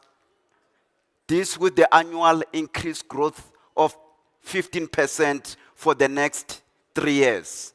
And this is a huge business for the attack guys or the cyber crimes. But as we know that customers are embracing new services, applications are moving to the cloud, and services changes, and this brings challenges to how to protect your environment. And also the operation and maintenance becomes a challenge. One of the challenge is the increase of the branch exposures into the branches. As now we are adopting the cloudification, services are moving to the cloud. 60% of the enterprises are moving their services to the cloud. And they are embracing the hybrid office mode of working. And there's a high demand of security. There's a lot of network risk that is around the branch site. And we know that the border now is no longer at the same place. Everywhere you need to be able to protect your environment. The second challenge is that ransomware is evolving all the time. And the ransomware attack effect time is within seconds. A typical example that I want to share with you is Lockbit, evolved from version 1 to version 3 at the moment, within 3 years. And this is a huge problem for us. And the variants keep on increasing and changing all the time. The network security, especially the situation to display your network security situation within your environment, it becomes difficult. No single pane of glass where you can be able to monitor and display all the security events, all the risk that is happening within your environment. And this is challenge. And according to the research, they say that 40% of the customers, they deploy different security products from different 10 vendors. And this is a challenge to be able to integrate all of these and provide security and continuous secure access. Because the policy keeps on changing all the times on your networks. You don't have insufficient, or you have insufficient operation and maintenance personnel. No enough skills to be able to manage your security and protect your asset. And this present or result in a low operation and maintenance efficiency. What is the solution that we're providing from Huawei? We call it Huawei Xingha Intelligent Network Security. We provide an end-to-end security solution to be able to protect your environment. The first one that I want to highlight is our SASE security solution. This SASE solution is based on the cloud and network edge integration or architecture collaborations. And we can make sure that we can be able to protect your data application. We can protect your asset with this. The second one, to protect your services, your asset, as they move, as they transit through the WAN network, and also providing the security within the data center. We use a ransomware protection solution. With this ransomware protection solution is the collaboration between our endpoint security, the network, and the storage. And all of this, they collaborate it together to make sure that they can provide you a quick response to prevent against the ransomware, to prevent against the stolen of data and malware and viruses and all others. The last one, we provide you with the Security Operations Center, which is the SOC. We can help you to build a SOC for your organization. This becomes a brain of your security solutions. That's where you can visualize your entire network from a single pane of glass. You can have security capabilities and perform SOA, which is the security orchestration and automation and response. And you can have a collaborative and correlate all the security events to a single place and be able to respond if there's any security event that it is happening within your customer environment. Let me go deeper, just hold on. Sorry. Let me go deeper into our SASE solution. As I said, our SASE solution is an architecture that it is based on the cloud, network, and edge, and the endpoint. On the cloud side, we provide our iMaster NCE and Huawei Changkun solution. This is the one that will provide you with the threat detection handling within seconds. We use around 8,000 inference rules to be able to detect any malware, any viruses that can happen within that. The second one, on the network side, we use our dynamic. We can establish a dynamic tunnel between multiple branches using our EVPN instead of using the IPsec tunnel that you'll be able to do it manually and configure it manually, which is human intensive. And we can be able to integrate and interconnect around 18 hubs versus the industry that can be able to integrate only or interconnect 2 hubs. On the edge side, we've got a Huawei Intelligent Branch Security Gateway. This is based on our Huawei AI firewalls, our next generation AI firewalls, where we developed 4 security engines. With these 4 security engines, we can be able to detect any malware, viruses, ransomware, and the detection rate can be more than 96%. Lastly, is our endpoint solution. Our endpoint solution is an high-sec endpoint, which is the EDR. This endpoint detection response can be able to provide you with the precise ransomware preventions. You can be able to analyze any algorithm, any detection, any behavior analysis detection algorithm, and we can reach an accuracy of 100% with our solution to be able to prevent against any malware and ransomware attack. If I go into our solution, we have a multi-layer ransomware protection to protect you against ransomware. And we've got 3 different stages of ransomware attack processes, starting from the infiltration, going to the stage 2 when they propagate through your network and they damage your edge network and be able to steal your data or encrypt your data. What is the solution that we provide from Huawei? From layer 1 side, or from the border point of view, we provide our next generation AI firewall, which include the firewall functionalities, the IPS, and with the collaboration of the sandboxes, we are able to detect or prevent the ransomware, and the detection rate can be increased to more than 90%. On stage 2, in cases the ransomware has penetrated through the border of your network and they want to propagate through your network, how do you prevent that? How do you contain that? We've got 2 layers within that, which we call it an endpoint protection. The second one is the intelligent platform, using our high-sec insight to be able to do that. We can provide you with the high coverage, making sure that we can be able to detect any threat and analyze it and respond immediately. And intelligent threat handling can be much more faster and accurate, using our high-sec insight and together with our endpoint security solutions. And we can be able to tell you where the malware is, where the virus is, where the ransomware is, and we can be able to contain it.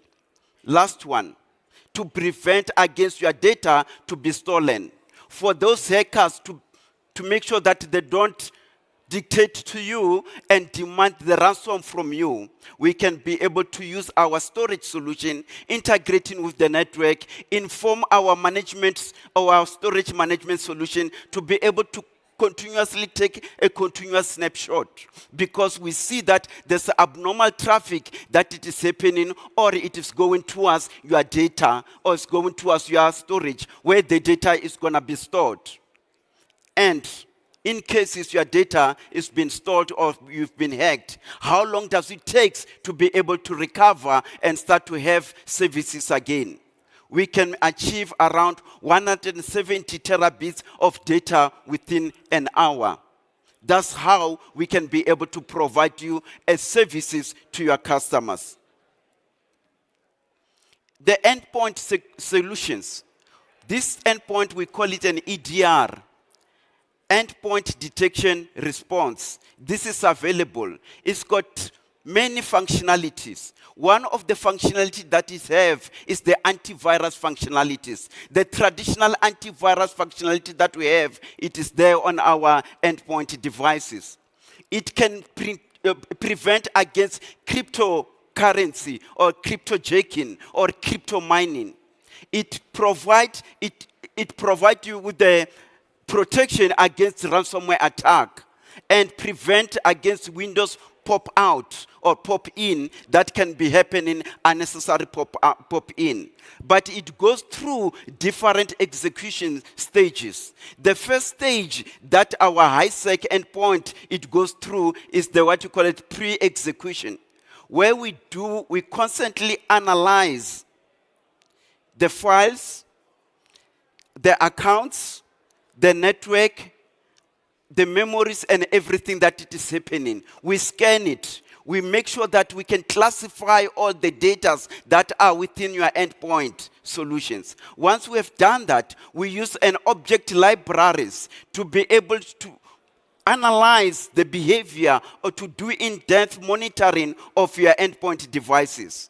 On top of that, we can use what you call instruction analysis to be able to detect against zero-day attack to prevent against those ransomware that can happen. Lastly, about those unknown malware, unknown ransomware, we can use our knowledge graph to be able to detect around that. And the detection rate can increase up to 90%. Last one is about post-execution. Using our Huawei Changqun management solution to collaborate with our endpoint devices to be able to block any malware, any viruses, and ransomware that it is happening within the endpoint. The endpoint is your first line of defense from the security point of view. And we use this and we can be able to provide policies into the network, provide the policies to the endpoint, to blacklist the files, to blacklist the endpoint, to be able to be remediated and other things that can be done. Lastly, but not the least, we can build the SOC. We can help you to build a SOC, Security Operations Center, which uses our Changqun solutions, which uses our high-sec insight solutions to be able to do this. It's based on the big data platform. It supports more than 200 network security products. It supports the syslogs, Kafka, and metadata logs. And it also identifies assets automatically to prevent against vulnerabilities and security risks that can happen around that. We've got more than 800 vulnerability signature databases on our SOC solution, on our big data platform, which is the high-sec insight. We can analyze the threat. We can prevent and respond immediately. We based on the threat detection intelligence. We've got more than 2,000 built-in detection rules that are there on our big data platform to be able to block and detect, and the detection rate can increase up to 95%. We use our playbook template. We've got more than 80 playbook template that we can able to automate and execute and provide you with the preventions and the automation of preventing against ransomware. Lastly, we use our security situation awareness to be able to display any threat, any malware, any viruses that can happen within your network, and we can be able to prevent that. And we can simulate all of this and be able to differentiate against different types, like such as asset securities, risk assessment, and threat analysis, all of these. And we can be able to prevent against any killer chain that can happen within your environment. There are 3 benefits that I want to highlight. The first one is the log collection efficiency. It can increase, and we can do this within hours instead of days, which means we've got a high collection rate of the security threat and malware and viruses and all that. The accuracy of detection of the threat detection can increase to 96%, which is higher than the industry solutions that we have. In cases there's an outbreak of ransomware attack and malware and the viruses, how long does it take for you to contain that and handle that? We can do that. We have an automatic handling around these solutions, and we can do it within seconds instead of minutes, instead of hours. We do this within seconds. Lastly, our Huawei high-sec SASE solutions has won a prestige award from the UAE Cyber Cloud Council, and also with the ITP Media Group. By that, I just want to say thank you for listening to me. This was the short presentation from my side. Thank you. Thank you, Matamela. I love it when someone in security isn't nervous at all. I'm glad he is having sleepless nights on our behalf. And I love the fact that, yes, as the bad keep getting naughtier, the good keep getting better at a ridiculously fast rate. Now, as we focus on WAN specifically and WAN networks, what's the innovation? What is the future in the space? What innovations are going to drive change? Well, today we have got the perfect plugin to give us a broader perspective. As the Director of Data Communication Standard and Patent Department at Huawei is with us right now to introduce some of those new innovations within IPv6 Enhanced. Please put your hands together for Mr. Zhu Ke-yi.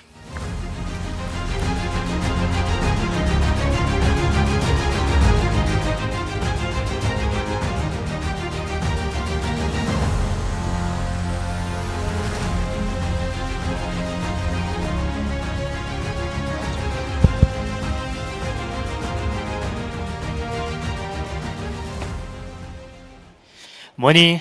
I should say good day, ladies and gentlemen. My name is Kai-Yin.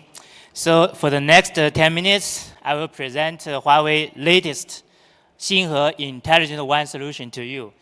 So I think already 2 hours and a lot of information already into your brain. So in my session, I will slow down a bit for you to relax and start with a story. So basically, I think we can clearly see that the IP network innovation are driven by new applications. So if we can recall, the internet was first born, and it's just for very simple applications like email. And later, as you can see, e-commerce, enterprise OA, and video, these kind of new applications, they have led to an area called consumer internet. And I believe a lot of guys here are very familiar to MPLS, right? So we build a lot of MPLS network. But if we recall the origin of the MPLS, you'll be surprised. So the MPLS was first designed to solve the incapable capability of hardware. So by the fixed 32 bits as a tunnel technology, and they created what they called FEC. That is forwarding equivalence class, right? And with these technologies, we can reduce the table lookup and accelerate forwarding. Of course, ladies and gentlemen, when we talk about MPLS now, nobody is talking about this, efficiency improvement, because the hardware capability has been improved many years ago. And MPLS has been developed further to support new features in order to improve network quality. So if you can recall, there are a lot of new features like MPLS faster rerouting, MPLS traffic engineering, MPLS TPOM, right? So what about now? Various industries we have seen, they are impacted by latest ICT technologies like 5G, AI, XR. And of course, there are a lot of new applications, again, like massive IoT, like remote control and immersive interaction. So we have new challenges to our network, right? So since MPLS is fixed 32 bits with very limited capability for extension, the industry has selected IPv6 enhancement as the next generation internet technologies due to two considerations. I want to remember. Number one, IPv6 has many extension headers that we can develop a lot of new capabilities for our network. And then number two, very important, the hardware today is able to deal with variable head length without performance degrading. And thus, the fixed 32 amperes header doesn't gain any benefits. So, ladies and gentlemen, if you can understand these philosophies, I think it will be very easy to understand the following slides I want to present. So what is IPv6 enhancement? Simply to say, IPv6 enhancement is not just the IPv6 address. So we developed a lot of new features. For example, like SIV6, like iFit, like slicing, and autonomous driving. They all based on IPv6 extension headers. And if we make a simple comparison, it's just like Google Map Navigator, like the dash camera in our car, or dedicated lanes on the road, or the autonomous driving kit in your Tesla, for example. Just imagine, can we leave these capabilities nowadays? No. So does our network. So this is the reason we explore IPv6 enhancement. So the industry has divided the IPv6 enhancement into three phases. Phase one, SIV6 capability to inherit all the MPLS capability for network path programming. Okay, so we can benefit from SIV6 for service provision. And in phase two, with the help of the slicing and iFit, we can provide deterministic service in our IP network. That's never happened in the traditional IP network. So traditional IP network, we have quality of service mechanism, and the QoS doesn't guarantee your, deterministic, SLA, right? And in phase three, we have a technology called APM, so that we can make the network and application collaborate with each other. So the network understands the application's requirement, so we can do very accurate and intelligent, treatment to the service requirement. So now, I think in the industry, we already entered a wide deployment of phase two, and I think that's thanks to the support of IETF standard. And currently, as you can see, the phase one and phase two related standards already been very mature, either published as IETF RFC, or they have been adopted as working group documents. So in the end, as our customers, no matter you are service provider or enterprise itself, I believe we still needed to see what is the benefit for us if we implement IPE technologies. So we know different industries may have different requirements, but we see fast provision and convergence, guaranteed service experience, and intelligent OEM are very fundamental requirements for our future network, especially in the AI era. So just to take service provision, for example, so we know that 80% of the service will move to cloud, and 20% of the branches don't have coverage. So if we can adopt SIV6 technology, we can create a service just by one click to get connecting from the branch to the cloud. Very simple and very intelligent. And most importantly, for Huawei Xinghe Intelligent WAN solution, we got the industry first branch CPE device supporting SIV6, slicing, and iFit, so that you can place in your branch and make your time to the market shorter. The second thing is about network slicing. So for different SOA, I think quality of service can solve some part of the problem. But imagine in a bank, for example, China Construction Bank, they have 3,000 of applications. So how can you guarantee these applications to different, SLA guarantee? Like a bandwidth, a large bandwidth application and low latency application. Definitely they are completely different from the requirement, but it's in the single network. So with this slicing technology, Huawei solution can support up to 1,000 hard slicing. So we can provide industry-leading tenant level or application level. So we can divide the network resource to different departments, to different applications, and they completely isolate with each other. Still, in each slice, we can have the QoS mechanism working independently.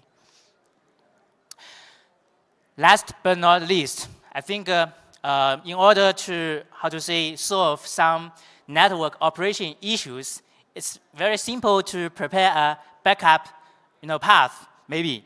But, ladies and gentlemen, have you suffered from packet loss issues and delayed deterioration issues? I have suffered. I have stayed in South Africa for 5 years, and many operators has come to me to say I have, card swipe failures because of packet loss. If you want to identify where the packet loss issue, you need several engineers to the site to do some expensive instruments to do the UDP throughput tests and to do the packet capture. It takes at least 2 or 3 weeks in order to find the packet loss. And in the end, you may find the problem maybe not lie in the network. So we need a technology called iFit. It's a flow telemetry in real time so that we can do the fault demarcation and fault allocation in minutes. I think this is also the fundamental for our autonomous network. So as you can see, we have 6 layers visibility. Service quality, real-time visibility is very essential for our autonomous network. So, ladies and gentlemen, I think this is what I brought here today, Huawei Xinghe Intelligent WAN Solution, powered by IPv6 enhancement technologies. And of course, this is not the only technology we embedded in the solution. There is also, future improvement for 400 gigabit, 800 gigabit, and 1.6 terabits. And also, this solution is the industry first one to benchmark level 4 autonomous network by INTEC, European Advanced Network Test Center. So embrace digital transformation, embrace AI era, select Huawei Intelligent WAN solution. I think it's your best option. Thank you.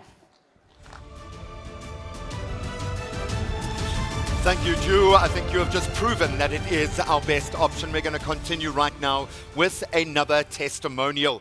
And we're going to invite the Group Chief Digital Officer of Massive up here to share his insights on the best practice of Net 5.5G network. And he has some fantastic insights and first-hand experience to share with us. Please put your hands together for Mr. Francois Swart.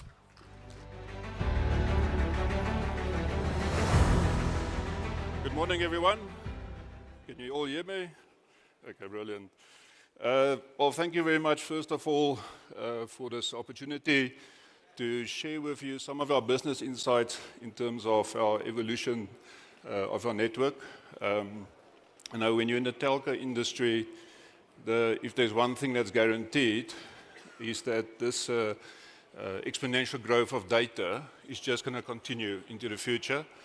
And for us in the telco industry, this is a big topic because we need to very proactively and far ahead plan our networks for the future. So maybe if I can start, maybe just introducing our group of companies and our holding company.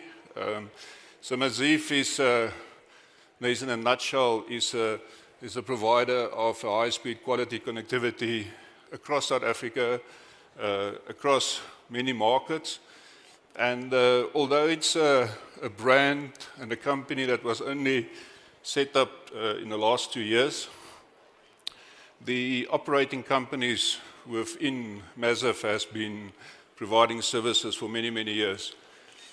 And many of you won't know the services that we provide because these companies predominantly provide their services on an open access basis. So all of the ISPs and all of the managed service providers that you deal with every day that sells you these services are largely selling our services.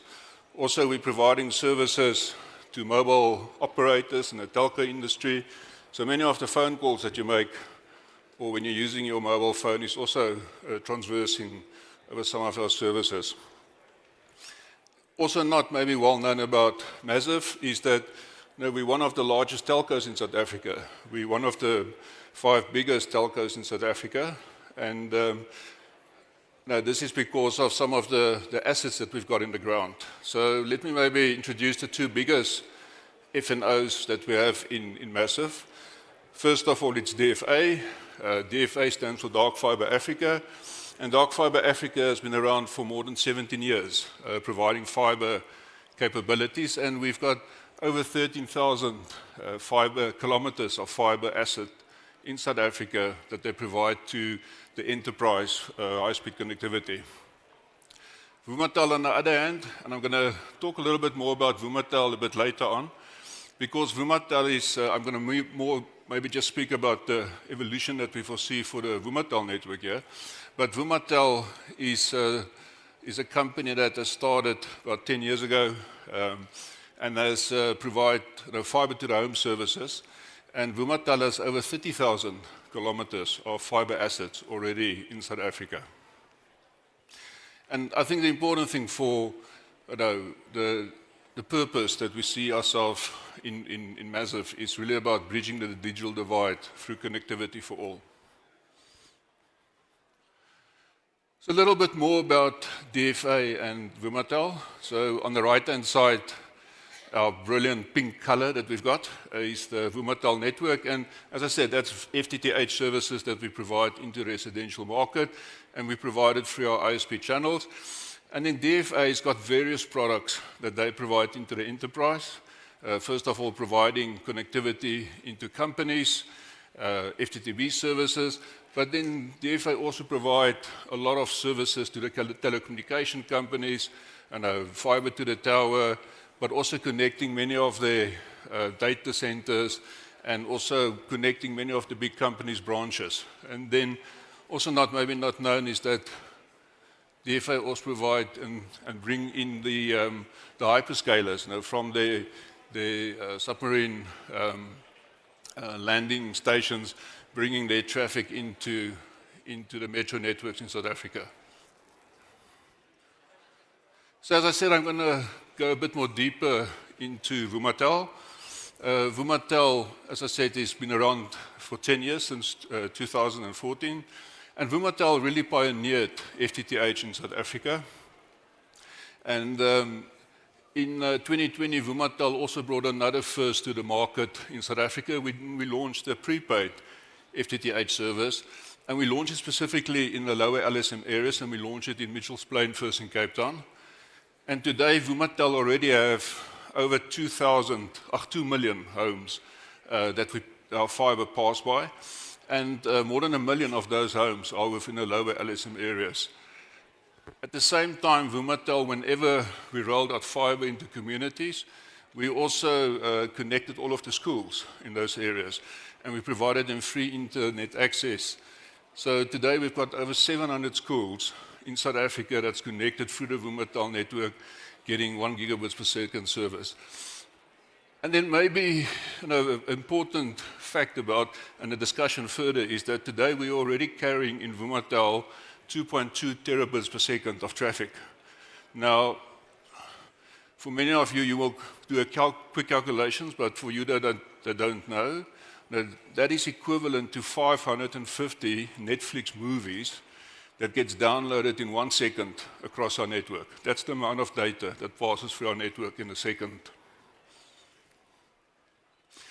So I think many people and many of our customers, when they look at Vumatel, they said, and they will sit in this meeting and say, why do you need to invest into a data network? Because many people believe that Vumatel is providing just fiber. And I see this long fiber that runs all the way from our customer's house to our ISP. But the reality is that there's a huge network that underlines this. And if you look at the actual passive network, then it's actually only from here up to the OLT when it gets into our active network. And from there, we route the traffic through our own metro networks all the way to our core network. In this case, for a Vuma Reach customer, we provide some additional services.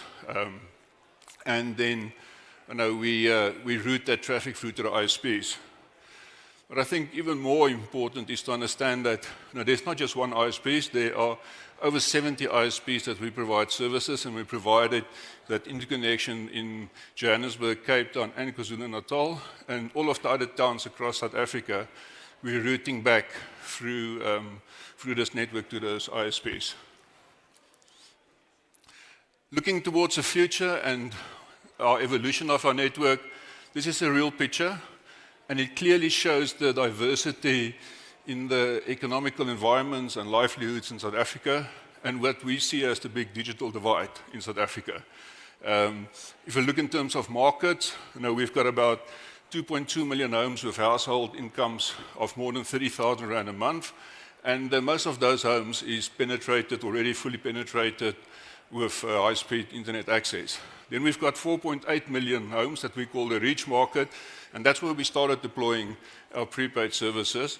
And those are households between 5 and 30,000 rand a month income, and there we see only 50% of homes that's got penetrated with proper internet connectivity. And then we're sitting with a huge 9.7 million homes with income in an income bracket of less than 5,000 rand a month. And there's only a 10% penetration in that market. And it's a huge opportunity, and we believe as Massive and as Vumatel that we can, by digitally connecting those markets, we can really assist in the upliftment of many of those communities. So how important is internet connectivity across these markets? That picture there in the bottom, when we had load shedding, we can detect how many homes go down when load shedding kicks in. We know from the high income area, 85% of the homes kept their internet connectivity up. But what was very surprising is that in this lower income areas, 60% of the homes spent money to keep their internet connectivity up. And that just means that internet connectivity, irrespective of market, is got the same importance. So, talking about the future evolution of our network, how do we look at this? Now, first of all, our subscribers and our customers. Now, since COVID, it's all about availability. FTTH is no more a service that's nice to have. FTTH is about having quality service the whole time. And our customers expect us to provide proper resilience, proper capacity, etc., to support them. The second big driver for us, for our network evolution, is what I discussed on the previous, is this huge potential that we've got. But if you look at the density of those homes, if you think about the amount of data that we're switching today of our network versus what we need to do in the future, there's a huge requirement to rethink the way we do our network. And then from a business perspective, now it's very important for us that the investments that we make now is really future-proof, is really highly scalable. And then you've heard all about automation and AI already. Now, this network needs to support this. But also very important for us is to make a sustainable investment. Now, we can't build a network today and tomorrow we can't support this exponential growth. And all of this goes also back to what the customer wants, and specifically in the lower income areas, that we need to provide these services at the right price.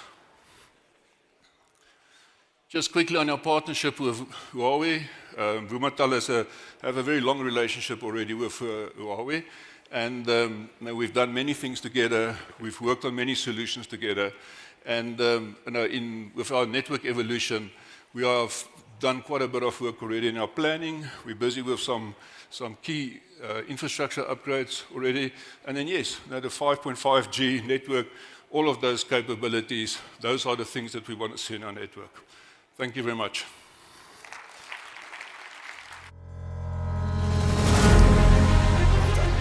Thank you so much, Francois. Some very compelling numbers. Certainly, if you look through a commercial lens, their reach, their market share, incredible. But when just thrown in as a throwaway comment, 700 schools are connected and get free Wi-Fi. Now, I think COVID taught us what giving people access to data and their own lens to look through, even take them out of the socio-economic lens of their school, how much of a difference. And again, I can speak TV land language here because I will interview those kids in a year or 2 years once their genius has been released. This is the kind of ecosystem we're wanting to grow. And I think Huawei understand that unless that ecosystem, unless your market, unless your customers and your partners grow with you, we ain't growing at all.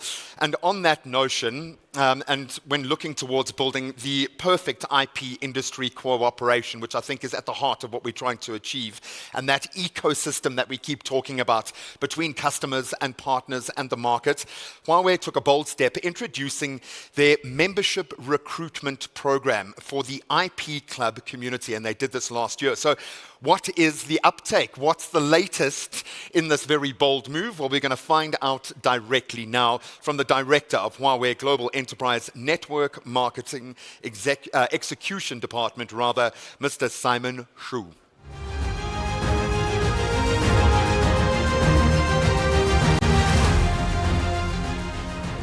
Hello, everyone. My name is Simon Xu from Huawei Enterprise Network. Today, I would like to introduce about Huawei IP Club membership program. So networks are modern physical connections.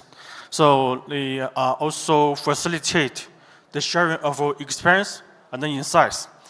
Huawei aims to communicate with our customers and partners. So we are aiming to continue building a robust IP industries ecosystem in collaboration with our customers and partners.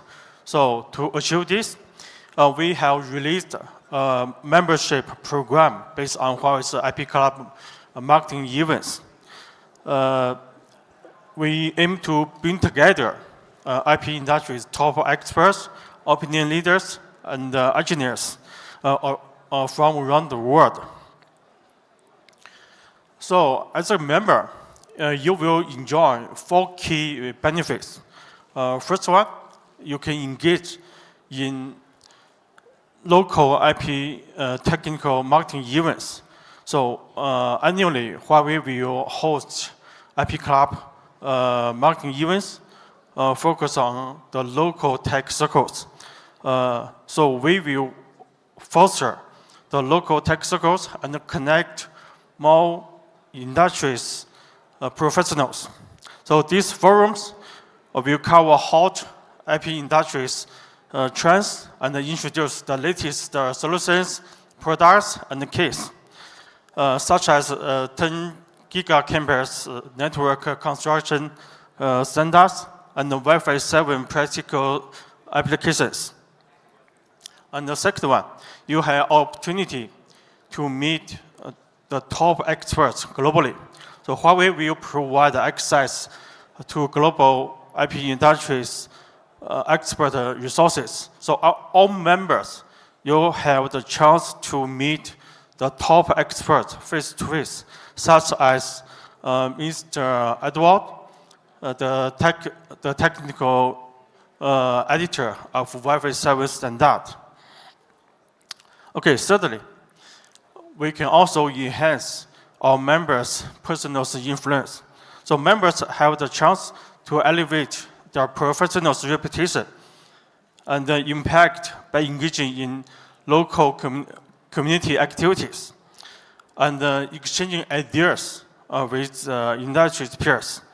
Annually, Huawei will host IP Club Carnival at Huawei's Connect and MWC. These two Huawei's flagship event. So based on those events, so we will help our members to connect with industry pioneers. Additionally, Huawei also have the global media resources, so we can boost our members' personal influence. And finally, we also provide the attractive membership benefits. So Huawei offers an online community. So all members, you can earn the points and redeem the gift. So by today, Huawei App Club have more than 5,000 members across 35 countries, with being 90% CEO, CTO, and technical directors. So in 2024, from this year, the IP Club community is getting makeover. For offline events, we are adding the hands-on lab to enrich members' experience. And we are also rolling out the new IP Club Explore program, exclusive to Diamond members. This program hosted at Huawei HQ. So we will, next year, we can meet in Huawei's HQ in Shenzhen. Okay. On top of that, we also expect more technical live streams and online interactive events. So membership tiers from this year, we have been upgraded from 3 to 4 with the addition of a new platinum membership level. So we will offer a richer incentive and a rewarded program to our members. So finally, so ladies and gentlemen, so please join us now. You can scan the QR code. So let's embark on the journey to the intelligent IP. Okay, and finally, I wish everyone here a happy and memorable experience in Johannesburg. Thank you. Thank you so much, Simon. And that concludes now our keynote speeches, but we have one magical moment to embrace, a moment that might bring you to song if you are this enthused, to show appreciation for the level of investment in this kind of partnership. I'm going to invite some very special IP Club members onto stage to thank them officially for their support, continued support and effort, and we certainly really do value each one of these members for being a pioneer in their space. So please put your hands together as I bring on stage some vitally important stakeholders in this journey together. From ChanceNet, put your hands together for Mr. Vasu Naidu. Then joining us from the Passenger Rail Agency of South Africa, or PRASA, Mr. Sibusiso Ngwenya. Then representing very proudly the city of Ekurhuleni, Moloko Munyapau. Then never shy of a little song from Switchcom Distribution, Mr. Alan Pryor. Representing the University of Johannesburg, Mr. Stavros Lambropoulos. Mr. Peter Bronkhorst from the University of South Africa, welcome back to stage. From the Department of Health, Mr. Polani Pakati. And then finally, Mr. Musa Kumalo from the city of Tshwane. You can continue to give them a round of applause. And that again is on the back of the work that they do every day. And to present this very prestigious mark in time, let's invite the President of Huawei Global Enterprise Networking, Marketing and Solutions Sales Department, Mr. Vincent Liu.